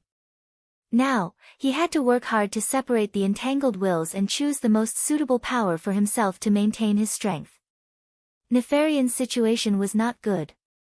Chapter 12:12. Of course, Duque wasn't much better off. Hey! Are you done? I can't hold on much longer. Duque shouted with the whisper of the wind. What's going on? I don't feel your magic power dropping. Theon said in surprise. No. Duque, there's definitely something wrong. Sasha shouted. With Duque's godly sword poking her from behind, Sasha's body felt a little weak. Duque didn't know how to explain it. Now, every time Sasha knocked an arrow and shot, Sasha was having a good time. It was tough on Duque. Moral integrity, throw it out. Pick it up. Throw it out again. Pick it up again. Throw it out, huh? Do I have moral integrity? Nefarian, who had been injected with a large amount of goodwill, began to doubt his life. Wasn't Duque also doubting his life? The system kept warning. Warning. Warning. The host's moral integrity has fallen to a critical level. Please do not use Duque's moral integrity again, or else you might trigger the descent of the 7 deadly sins. Fortunately, after so long, Duque's willpower had improved greatly. Kalia also realized that something was wrong and hurried over to inject holy light into Duque's mind. Duque. Look into my eyes.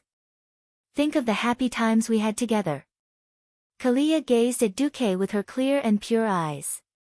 Who knew? Duque put on a fake smile. His crooked eyes made it obvious that he was thinking of the wrong thing. Ah!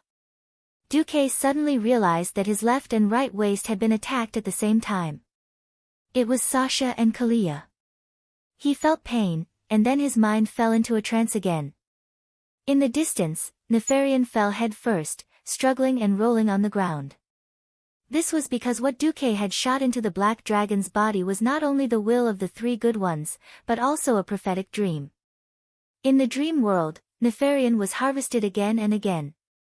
Not only in Blackwing's nest, but also in Blackwing's blood ring, he was also defeated again and again.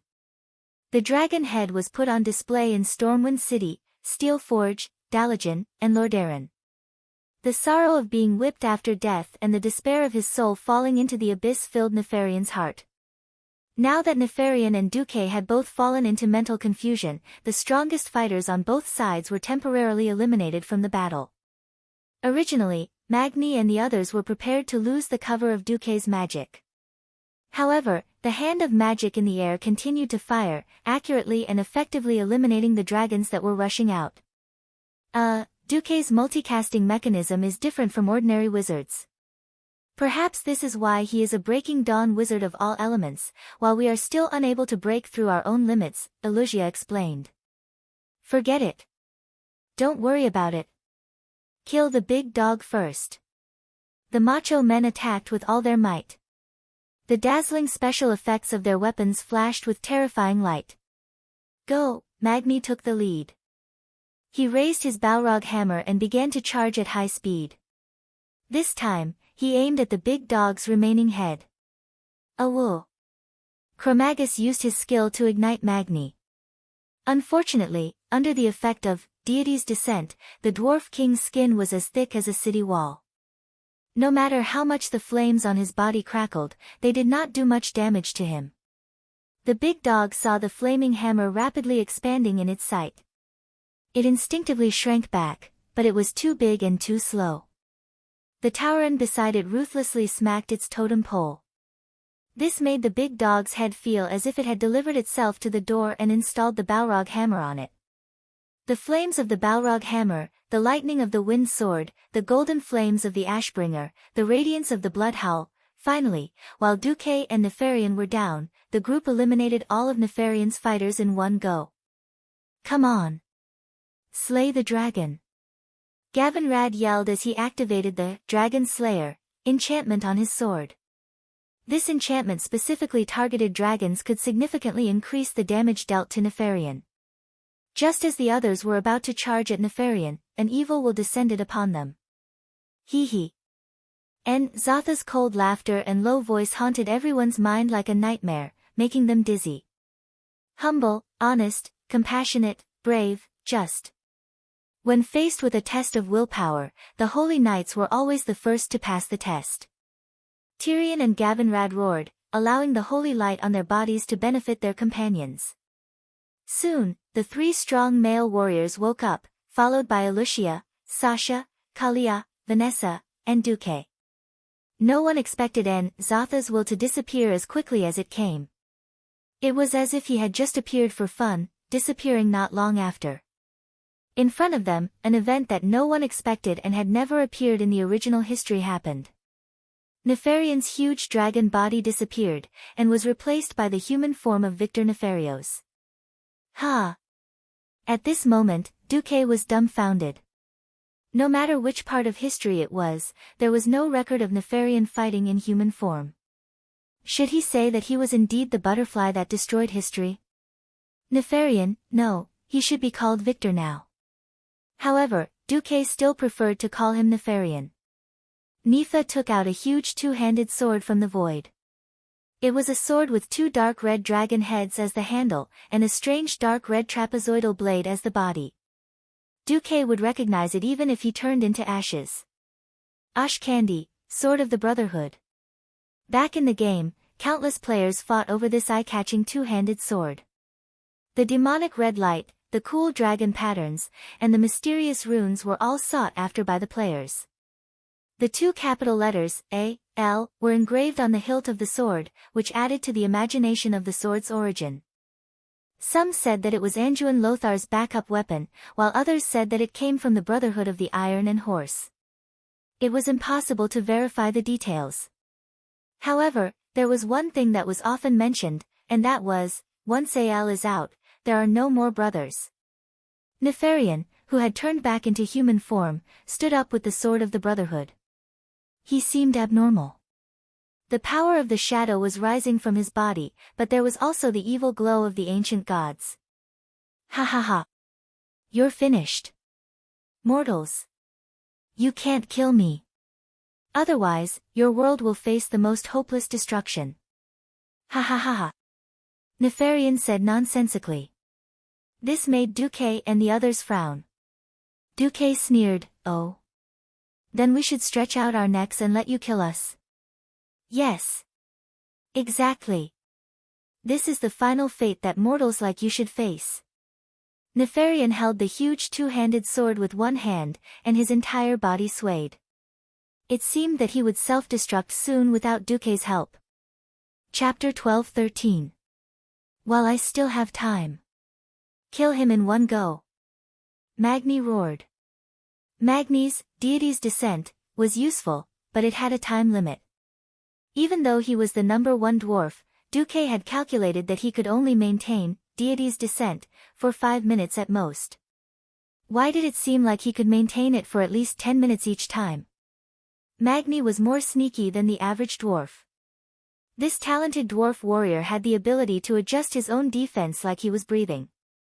When he wanted to harden his body, he would use all his strength. When he wanted to catch his breath, he would secretly cut off the defense in his silver shell. This meant that while he was beating up his enemies, his deity's descent was in standby mode. Of course, Duque wouldn't say it out loud. Who would have thought? The crimson sword flashed, and 2 pillars of blood shot up into the sky. Everyone who was maintaining their formation was so shocked that their pupils constricted. The left side of Magni's waist was slashed by the great sword of the Brotherhood, and a wound large enough to hold a baby's fist in. Under his silver skin and armor, this bright red wound was extremely glaring. Magni wasn't the worst off. No one expected that old bull, who was following closely behind Magni, would have his leg cut off in an instant. His entire right leg remained where it was, while Kane's burly body was sent flying more than 10 meters away. He rolled a few times before coming to a stop. Kane couldn't help but let out a cry that sounded like a bull's, and it was hard to tell if it was a cry of a human or beast. If it wasn't for Theon, who was the third in line, who was more skilled in martial arts and had blocked the great sword of the Brotherhood, the team might have lost 3 vanguards in an instant. Huh. Nefarian's short hair fluttered as he moved rapidly, and his movements were very elegant. He spun 360 degrees like a ghost, and actually crossed at least 5 meters, passing Lord Howl in the middle, and arrived at the center of Duque's team. He slashed horizontally again with great force, and the huge blade enveloped Duque, Elucia, Kalia, and Sasha. Dang! The crisp sound of metal clashing rang out. It turned out that Vanessa had activated Swift Run at some point in time. 2 short but dangerous daggers slashed down from above and hit the sword in a cross. If Nefarian was just a human, his attack would have been able to deflect the Brotherhood's sword. Unfortunately, he wasn't. The power of a giant dragon was simply incalculable to mortals. Without any hesitation, Nefarian, who had transformed into Victor, slashed forward with his sword. Fortunately, Vanessa was no longer the ignorant little girl from back then. After experiencing many battles, she also had rich experience in fighting enemies. As a mortal female thief, it was impossible for her to compete with a humanoid dragon in terms of strength. She took advantage of the recoil from her daggers and somersaulted over Nefarian's head, waiting for an opportunity to stab him in the back. However, before Vanessa launched a new attack, the remaining 4 of them still had to face the terrifying sweeping attack. Bearing the brunt of the attack, Vanessa relied on the agility of a ranger to lean back and dodge the attack by a hair's breadth. Duke was so nervous that his heart almost jumped out of his throat when he saw the Brotherhood almost cut Sasha's flesh. Next was Elucia. She chose to use Flash. In theory, with a flash of arcane light, she would appear 20 yards behind Nifa. However, the space magic that Duque could still use just now suddenly failed. A surge of shadowy energy that was as vast as the ocean easily disrupted the other elemental channels in the surroundings. Nefarian was bathed in flames. That was the radiance of the shadow flames. His dark power was forcefully eliminating all the power that did not belong to the shadow flames. Elusia's flash was ineffective. Time seemed to have frozen. Duque had to make a choice. With his strength, this concentration of shadow power was not enough to prevent him from using flash. If he wanted to act cool, he could even switch to a shadow priest and turn his entire body into a ball of shadow energy, using dissipate to avoid the fatal blow. Perhaps Elusia's ice barrier could barely block the sword, but whether a radiant moon level could withstand it was still a question. Besides, no matter what, as a pure commandment priest, Kalia was doomed. Duque could even see the despair and pleading on Kalia's face. Her red lips opened slightly, as if she wanted to say something. Duque knew very well that Kalia was not begging him to save her. She was telling Duque to run first. At that moment, Duque felt a stab of pain in his heart. F***ck. Abandon a woman and live alone? Even if I lose all my moral integrity. I can't even break my last principle. Once a man's spine collapsed, he would never be able to straighten it again. Sacrifice a woman in exchange for saving yourself? Am I still a man? Unknowingly, a bright golden light appeared in the huge dark cover that Nefarian had created. This light had nothing to do with justice. It had nothing to do with holiness. It had nothing to do with smiting. It was purely a man's sense of duty to protect his woman. Scram! No one thought that a mere mage like Duque could let out a roar that was even more shocking than thunder. They saw Duque holding a platinum awl in his left hand and his newly upgraded spiraling sword in his right. He was the first to pounce on Nefarian. Some people exclaimed. Some people were in despair. Some people did not believe it. Some people closed their eyes. No one believed that a mere mage like Duque could use a close-range weapon to defeat a humanoid black dragon that was skilled in martial arts. Even if Duque had killed Archimonde as a battle mage, even if Duque had perfected his backstab, it was still not a head-on fight. Could Duque do it? If he couldn't, wouldn't the team lose their leader? Everyone held their breath as they watched the development of this scene. Suddenly, the situation, which was similar to an egg hitting a stone, took a shocking turn. Duque's movements suddenly sped up, while Nefarian's movements seemed to have been slowed down by many times. Acceleration. Deceleration. And the wrath of the dragon, that Duque had not taken out yet. No one knew why the wrath of the dragon, that Duque refused to take out just now was taken out now, and it even worked. That's right. Duque's swordsmanship and strength were not as good as Nefarian's. However, as long as Nefarian's strength and speed were reduced to the same level as his, Duque wouldn't be afraid no matter how good Nefarian's swordsmanship was. If he had the ability to use his two-handed sword to pick his teeth, Duque wouldn't be afraid at all. The spiraling sword that was filled with divinity of fire and wind suddenly spun like a drill, and with a piercing hum, it hit the center of the sword of the Brotherhood. The strong rotation actually caused the Brotherhood's sword to fly out. Chapter 12-14. It would have been fine if Nefarian had only been sent flying, but Duque had taken advantage of the moment when the sword bounced back to slash at Nefarian's chin. If it weren't for the fact that Nefa was rather agile, and managed to dodge the sword's momentum by leaning back, Nefarian's head would probably have been split in half. At this moment, disbelief was written all over everyone's face. Magni covered his wound, and his eyes were as wide as bells. Grom turned around and grinned widely.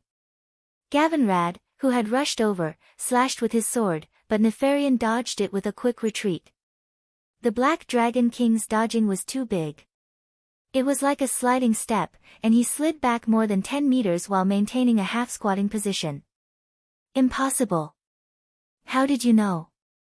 Nefarian looked as if he had seen a ghost, even though his chin was so badly mangled that he looked like a ghost himself. Phew. I knew it. Duque heaved a sigh of relief. He pretended to put his hands behind his back, but was actually gesturing to his brothers. Theon held his sword in his right hand, and covered Magnes wound with his left. He kept casting holy light on the shorty king. Kalia, who was still in shock, started chanting to heal Kane's broken leg. Pure shadow damage and physical damage were better for healing.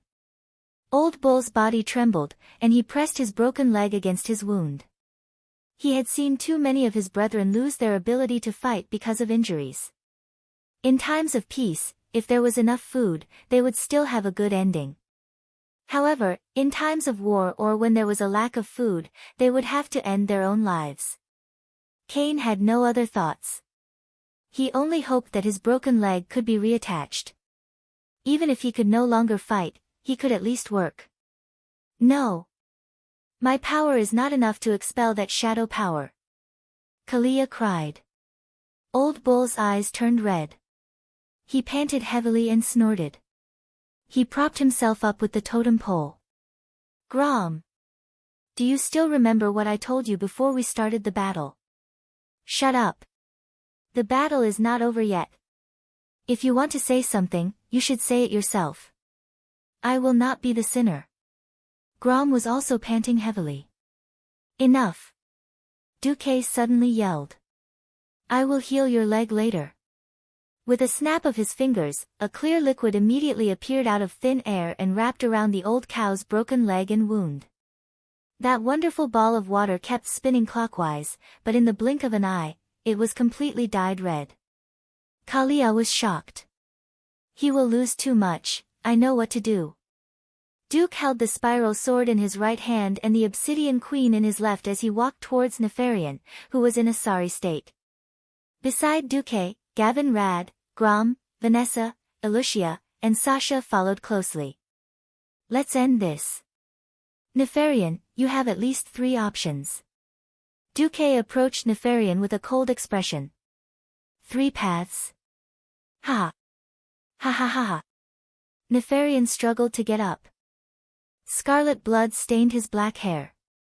His face was filled with grief and indignation. It was said that there were 3 paths, but to him, none of them were paths. The first was to surrender. Duque probably wouldn't mind using him as a mount. The second was to maintain his current form as the Black Dragon Prince and be killed by the wrath of the giant dragon, created from his father's power source. The third was to accept Zotha's power completely and use the mysterious magic that Zoth had given him as a last resort. If he succeeded, not only could he expel the holy will that Duque had imposed on him, he could even turn the tables. However, if they managed to turn the tables around, it would be hard to tell who would be the one to take the fruits of victory, escape. Sorry. For an extremely arrogant black dragon, this was never within his scope of choice. Duque's expression was cold. He obviously didn't want Nefarian to choose the third path, as it would mean a lot of unknown trouble. Unfortunately, the choice wasn't in his hands. As expected, in the next second, Nefarian's entire body started to expand again. Purplish-black dragon scales, purple spikes, purple eyes filled with a strange aura, and even the shadow aura that usually filled the dragon's mouth turned into a purple gas with a sulfuric smell. Ha ha ha. Power. Power that mortals can never obtain in their entire lives. Ah, this power is so sweet and delicious. Why did I resist and hate this power so much in the past? Ha ha ha. Upon closer inspection, Nefarian's body was at least 1 size bigger than before. Even 30 meters away, one could clearly hear the cracking of his bones and the tearing of his muscles. That kind of ear-piercing sound made several heroines feel a little nauseous. In everyone's perception, Nefarian's entire body seemed to have been completely torn apart and reconstructed. His bones were forcefully stretched, and his muscles were torn apart. Then, a new unknown substance grew out and forcefully filled in the empty space that was torn apart. A huge and evil power came from the depths of the ground. This power was like the most turbid of torrents, and it easily destroyed the blood hall that Nefarian had painstakingly set up so that the larger Nefarian could have a wider space to stretch his huge body. The current Nefarian was probably more than 80 meters long, right? With a wingspan of nearly 100 meters, it made people feel like he was an absolute fortress in the sky. The moonlight shone on his huge body, giving off a demonic glow. Nefarian flapped his wings in the air and laughed maniacally. Ha ha ha ha. Are you afraid? Are you desperate? Insignificant mortals. Tremble under my power. Nefarian spat out his venomous tongue without hesitation, venting his anger and arrogance. The corner of Duque's eyes twitched, and he finally sighed. Idiot. Do you think the power of an ancient god is so easy to obtain? What's more, you shouldn't have exposed yourself to the moonlight. Huh. Sorry to trouble you, Goddess Elun. Duque said softly. Suddenly, the sky and earth changed color. The moonlight was like water as it gently shone on Nefarian's body. To others, the moonlight that seemed harmless suddenly caused a terrifying change when it shone on Nefarian's body. Ah! What power is this? When Nefarian's huge dragon wings touched the moonlight, it was like a mortal's arm was placed in a pool of sulfuric acid, and it made a shocking sizzling sound. The huge dragon body fell from the sky and made a loud noise. Then, he rolled on the balcony of the highest floor of the Blackrock Tower in agony. Other than Duque, everyone looked at the situation in front of them with their mouths agape. Idiot, do you think the will of a true god is so easy to expel? When I injected the will of a goddess into your body, your coordinates were already exposed to Elun's vision. Chapter 12:15. Suddenly, Sasha reminded them, look at the moon. Although most of the people's attention was still on Nefarian, everyone subconsciously glanced at the sky from the corner of their eyes. Then, their eyes widened. The lonely moon in the sky was trembling slightly, and the stars in the sky were falling at a high speed. At that moment, the entire world of Azeroth seemed to resonate with this spectacle and trembled slightly. The thin clouds instantly dispersed, making way for these visitors from the sky. It was as if doomsday had arrived. Although Duque had seen this scene many times, he still could not suppress the shock in his heart every time he saw it. This was the power of a true god. But it was still a loss. For the sake of this, Starfall, King sacrificed a lot of my moral integrity. As Duque complained, he looked at the meteors falling from the sky like a spectator. These meteors were gathered into a straight line in an exaggerated manner and were accurately guided.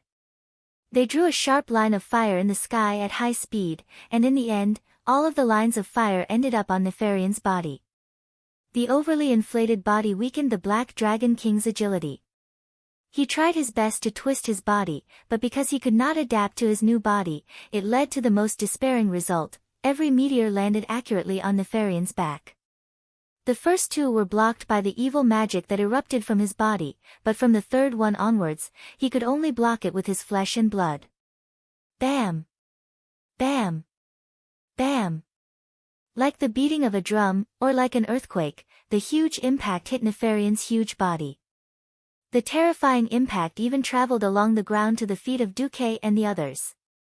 The obsidian tiles that had just been ravaged by the supersized monster Chromagus without a single crack were now almost cracking inch by inch.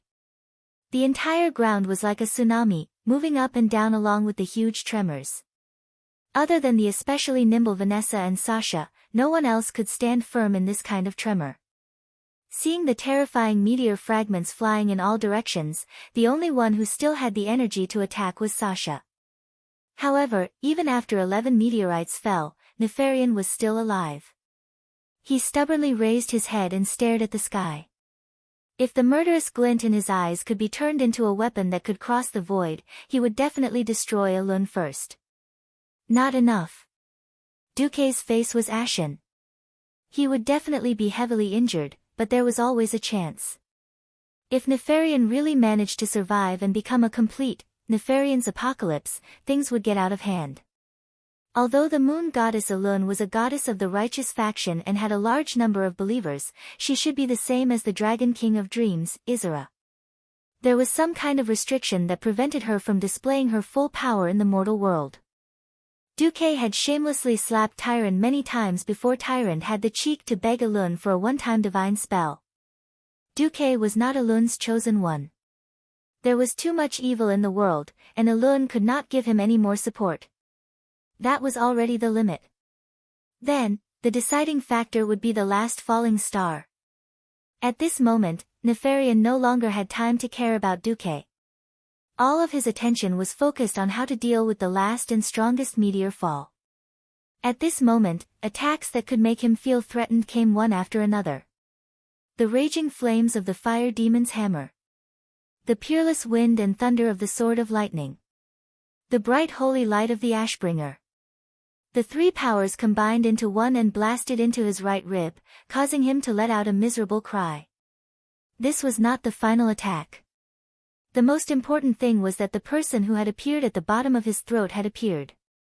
Duque held a dazzling dual divinity artifact sword in his hand and suddenly pierced his throat. No, every drop of magic power in all of Duque's magic circuits was on the line. He did not hold back in this attack, and it produced a destructive force that was enough to kill. Nefarian instinctively wanted to avoid this attack. Even with his evolved purple scales, it was impossible for him to block Duque's attack. However, when his neck was 3 meters back, he was horrified to discover another problem. If he maintained this speed and range, it would be equivalent to sending his head up to be hit by the last, falling star. What a joke! What was the difference between this and putting his neck into the guillotine? He didn't even dare to let out his most instinctive dragon roar. Nefarian tried his best to tilt his neck to the left. Time seemed to have slowed down. Duque could even see the fear and smugness in Nefarian's eyes, because if Nefarian tilted his neck by 2 more degrees, he would be able to escape. That was if Nefarian could do it. The dragon's neck that was tilting back at high speed was suddenly stuck by something. It was a magic staff. It was stuck in the angle between the dragon's neck and back like a support. If it was an ordinary epic equipment, Nefarian's terrifying brute force would probably be able to crush it easily. Only it was a demi-artifact, the staff, Obsidian Queen, that Duque had just drained of all its mana. If Duque had a choice, he would definitely not waste it and use a demigod staff as a support. Unfortunately, the quality of the other staffs he had was not up to standard. Who knew if an epic staff of the level of Mount Hyjal would have the hardness and toughness to withstand the attack of a level 85 boss like Nefarian's Apocalypse? He could only give it away. A mage's hand secretly stuck the falling star on Nefarian's spine. This little trick made Nefarian's movements slow down for 1/10 of a second. Just 1/10 of a second. But it was exquisite to the extreme. Duque pressed against Nefarian's chin, and sent the head of the Black Dragon King right under the falling star. Boom! It was a huge collision that could shatter heaven and earth. The dazzling light flashed so brightly that none of the heroes dared to look at it. The scattered sand and stone fragments easily turned the surroundings into a mess. Cough, cough, cough. The sand and dust naturally caused people to cough. After a moment of panic, Gavin Rad was the first to react. Storm! Blow them away. With a wave of the wind sword, all the smoke and dust were blown away, revealing Nefarian's huge dragon corpse. Everyone could see that Nefarian's head had fallen off. Obviously, the current Black Dragon King that had all kinds of cruel scientific inventions was dead. Hooray! We won! Where's Duque? After instinctively cheering, everyone panicked again. He helped. Duque was soaked in a pool of thick black dragon blood, almost drowning. Chapter 12:16. When Duque's last, starfall, hit Nefarian's head, it pierced through Nefarian's throat, followed by his cervical vertebrae. Then, he activated Ice Barrier. Even with his Breaking Dawn mages, Ice Barrier, which was many times harder than Diamond, he almost couldn't withstand it. Under the huge impact, he was directly blasted into the huge pit under Nefarian's body. When the Ice Barrier's duration ended, Duque had no choice but to retract the high-density ice elemental barrier. Tragically, he found himself soaking in a pool of dragon blood. Blurg! Duque vomited, then used the water elemental barrier to clean himself up. Under the super high standard of the system elf's micromanipulation, Duke quickly became clean and shiny. Unfortunately, the stench of dragon blood on his body was immediately despised by his lovers. Sasha, who had a very sensitive nose, made an apologetic expression and retreated. Elugia silently activated her ice barrier, purifying the surrounding air. Duque recovered slightly, then ran to Kane's side. He raised his hand, and a visible dark aura flew into the air from Kane's thigh and circled around Duque's hand. Duque squeezed his hand, and it disappeared. Without any time to rest, Duque immediately switched to his priest form. At first, Duque was like a terrible priest trainee. There wasn't a single trace of holy light on him. But gradually, the holy light in the air, or rather, the holy will that had killed Nefarian responded to Duque. Duque's lost moral integrity began to return. Twinkling like stars, they shone brilliantly. The golden light on Duque's body accumulated more and more. In a few breaths, Duque's golden light had already surpassed the level of a regional bishop. At this moment, Duque looked like a god. He was bathed in holy light, and his face was filled with kindness and love. His voice suddenly became magnetic and confident. The holy light will not give up on any warrior who fights against evil. With that, Duque opened his eyes. In his mind, the physiological knowledge he had learned in middle school, as well as the structure of the human body, were forced to appear in his mind by the system. From the system scan, Duque could see the flow of blood in every vein as if he had X-ray vision. In this era where there was no knowledge of anatomy, it was almost impossible to reattach a severed limb. Even the most powerful priest could only make the severely injured person place his or her leg against the severed limb to promote the proliferation of cells and speed up the regeneration of the flesh and blood. As for which blood vessel, whether the muscles and tendons were connected to the right place, only God knew. Duque was different. He condensed ice with his bare hands, and created two perfect ice tweezers in the air. First, he pressed hard against Kane's leg bone and used holy light to stimulate the fusion of the bone and stimulate the growth of the bone marrow and nerves inside the leg bone. Then, at a dazzling speed, Duque used forceps to press against every broken nerve and blood vessel, and then used rune threads that he created on the spot to reconnect the blood vessels. Basically, other than the capillaries that were not connected, the large arteries, veins, and slightly larger blood vessels were all connected. Finally, the skin was stitched. Every stitch was stitched. When everything was done, Kane shouted in surprise, "My ancestors, I can feel my calf now." Everyone was shocked to see that Kane's toes were starting to move. "Don't move," Duque shouted. Kane instantly froze like an obedient child. Am I not healed? Under the omnipotent holy light's treatment. The old bull felt wronged, his two thick index fingers pointing at each other. Duque carefully examined Kane's thigh. It only looks healed. Many of the blood vessels inside might not be able to be reconnected. Some of the muscles and blood vessels might die. For the next 2 months, you are not allowed to go anywhere in Stormwind City. Otherwise, you will still be a one-legged bull. 2 months. Kane shouted in shock. The attending doctor, Duque, had a stern look in his eyes. It will take 100 days for the tendons and bones to recover. I said 2 months because of your amazing regenerative ability. Suddenly, Duque realized that Grom was not there. Before Duque could ask, Theon said, "Grom said he went to kill the traitor." If he had not mentioned it, Duque would have forgotten that Lord Howl had risked his life to kill that idiot Rend Blackhand. Instead of being the orc chief, he had become the Black Dragon's dog. In any case, Nefarian had been killed, and the evil faction in the world had lost another flag. After defeating the boss, how could he not loot the corpse? Of course, Duque was not interested in the Shadow Flame Staff, or the Judgment set. There was something better in this world. Although the best equipment was bound to the soul, it could still be taken away as long as the owner was not decided. The hero team could not use it, but there were second-rate and third-rate people waiting for it. The only surprise was that Duque had found something incredible in Nefarian's dimensional bag. It looked like an ordinary greatsword of the Brotherhood, but the result of the system scan was, Reforged Ashkandi, Greatsword of the Brotherhood. Although the quality of this sword was still epic, in the game, it was an exquisite item that could only be found in level 85 dungeons. It would not be an exaggeration to say that it was the best sword below divine weapons. Good sword. Unfortunately, no one wanted to use it here. Everyone here who could use a two-handed greatsword basically had a divine weapon. There was no such thing as an outdated divine weapon in this world. As long as they had better materials, they could increase their damage by another level.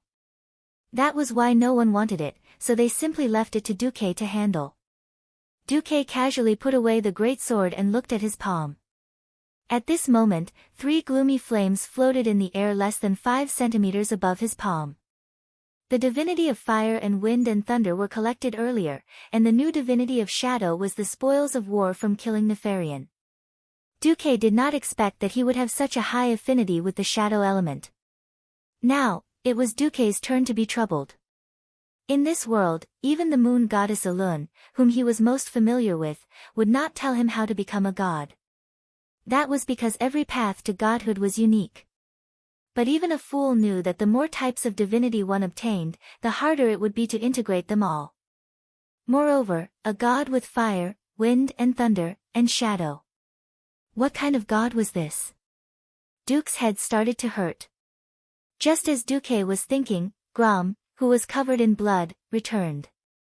The blood-stained, blood howl, hung behind Lord Howl. Even though he was a little old, even though his hair was a little white, even though one of his hands was broken, Lord Howl was still Lord Howl. The hideous head in his remaining right hand said it all. Raising Rend Blackhand's head high, Lord Howl roared, Loktar, ogre.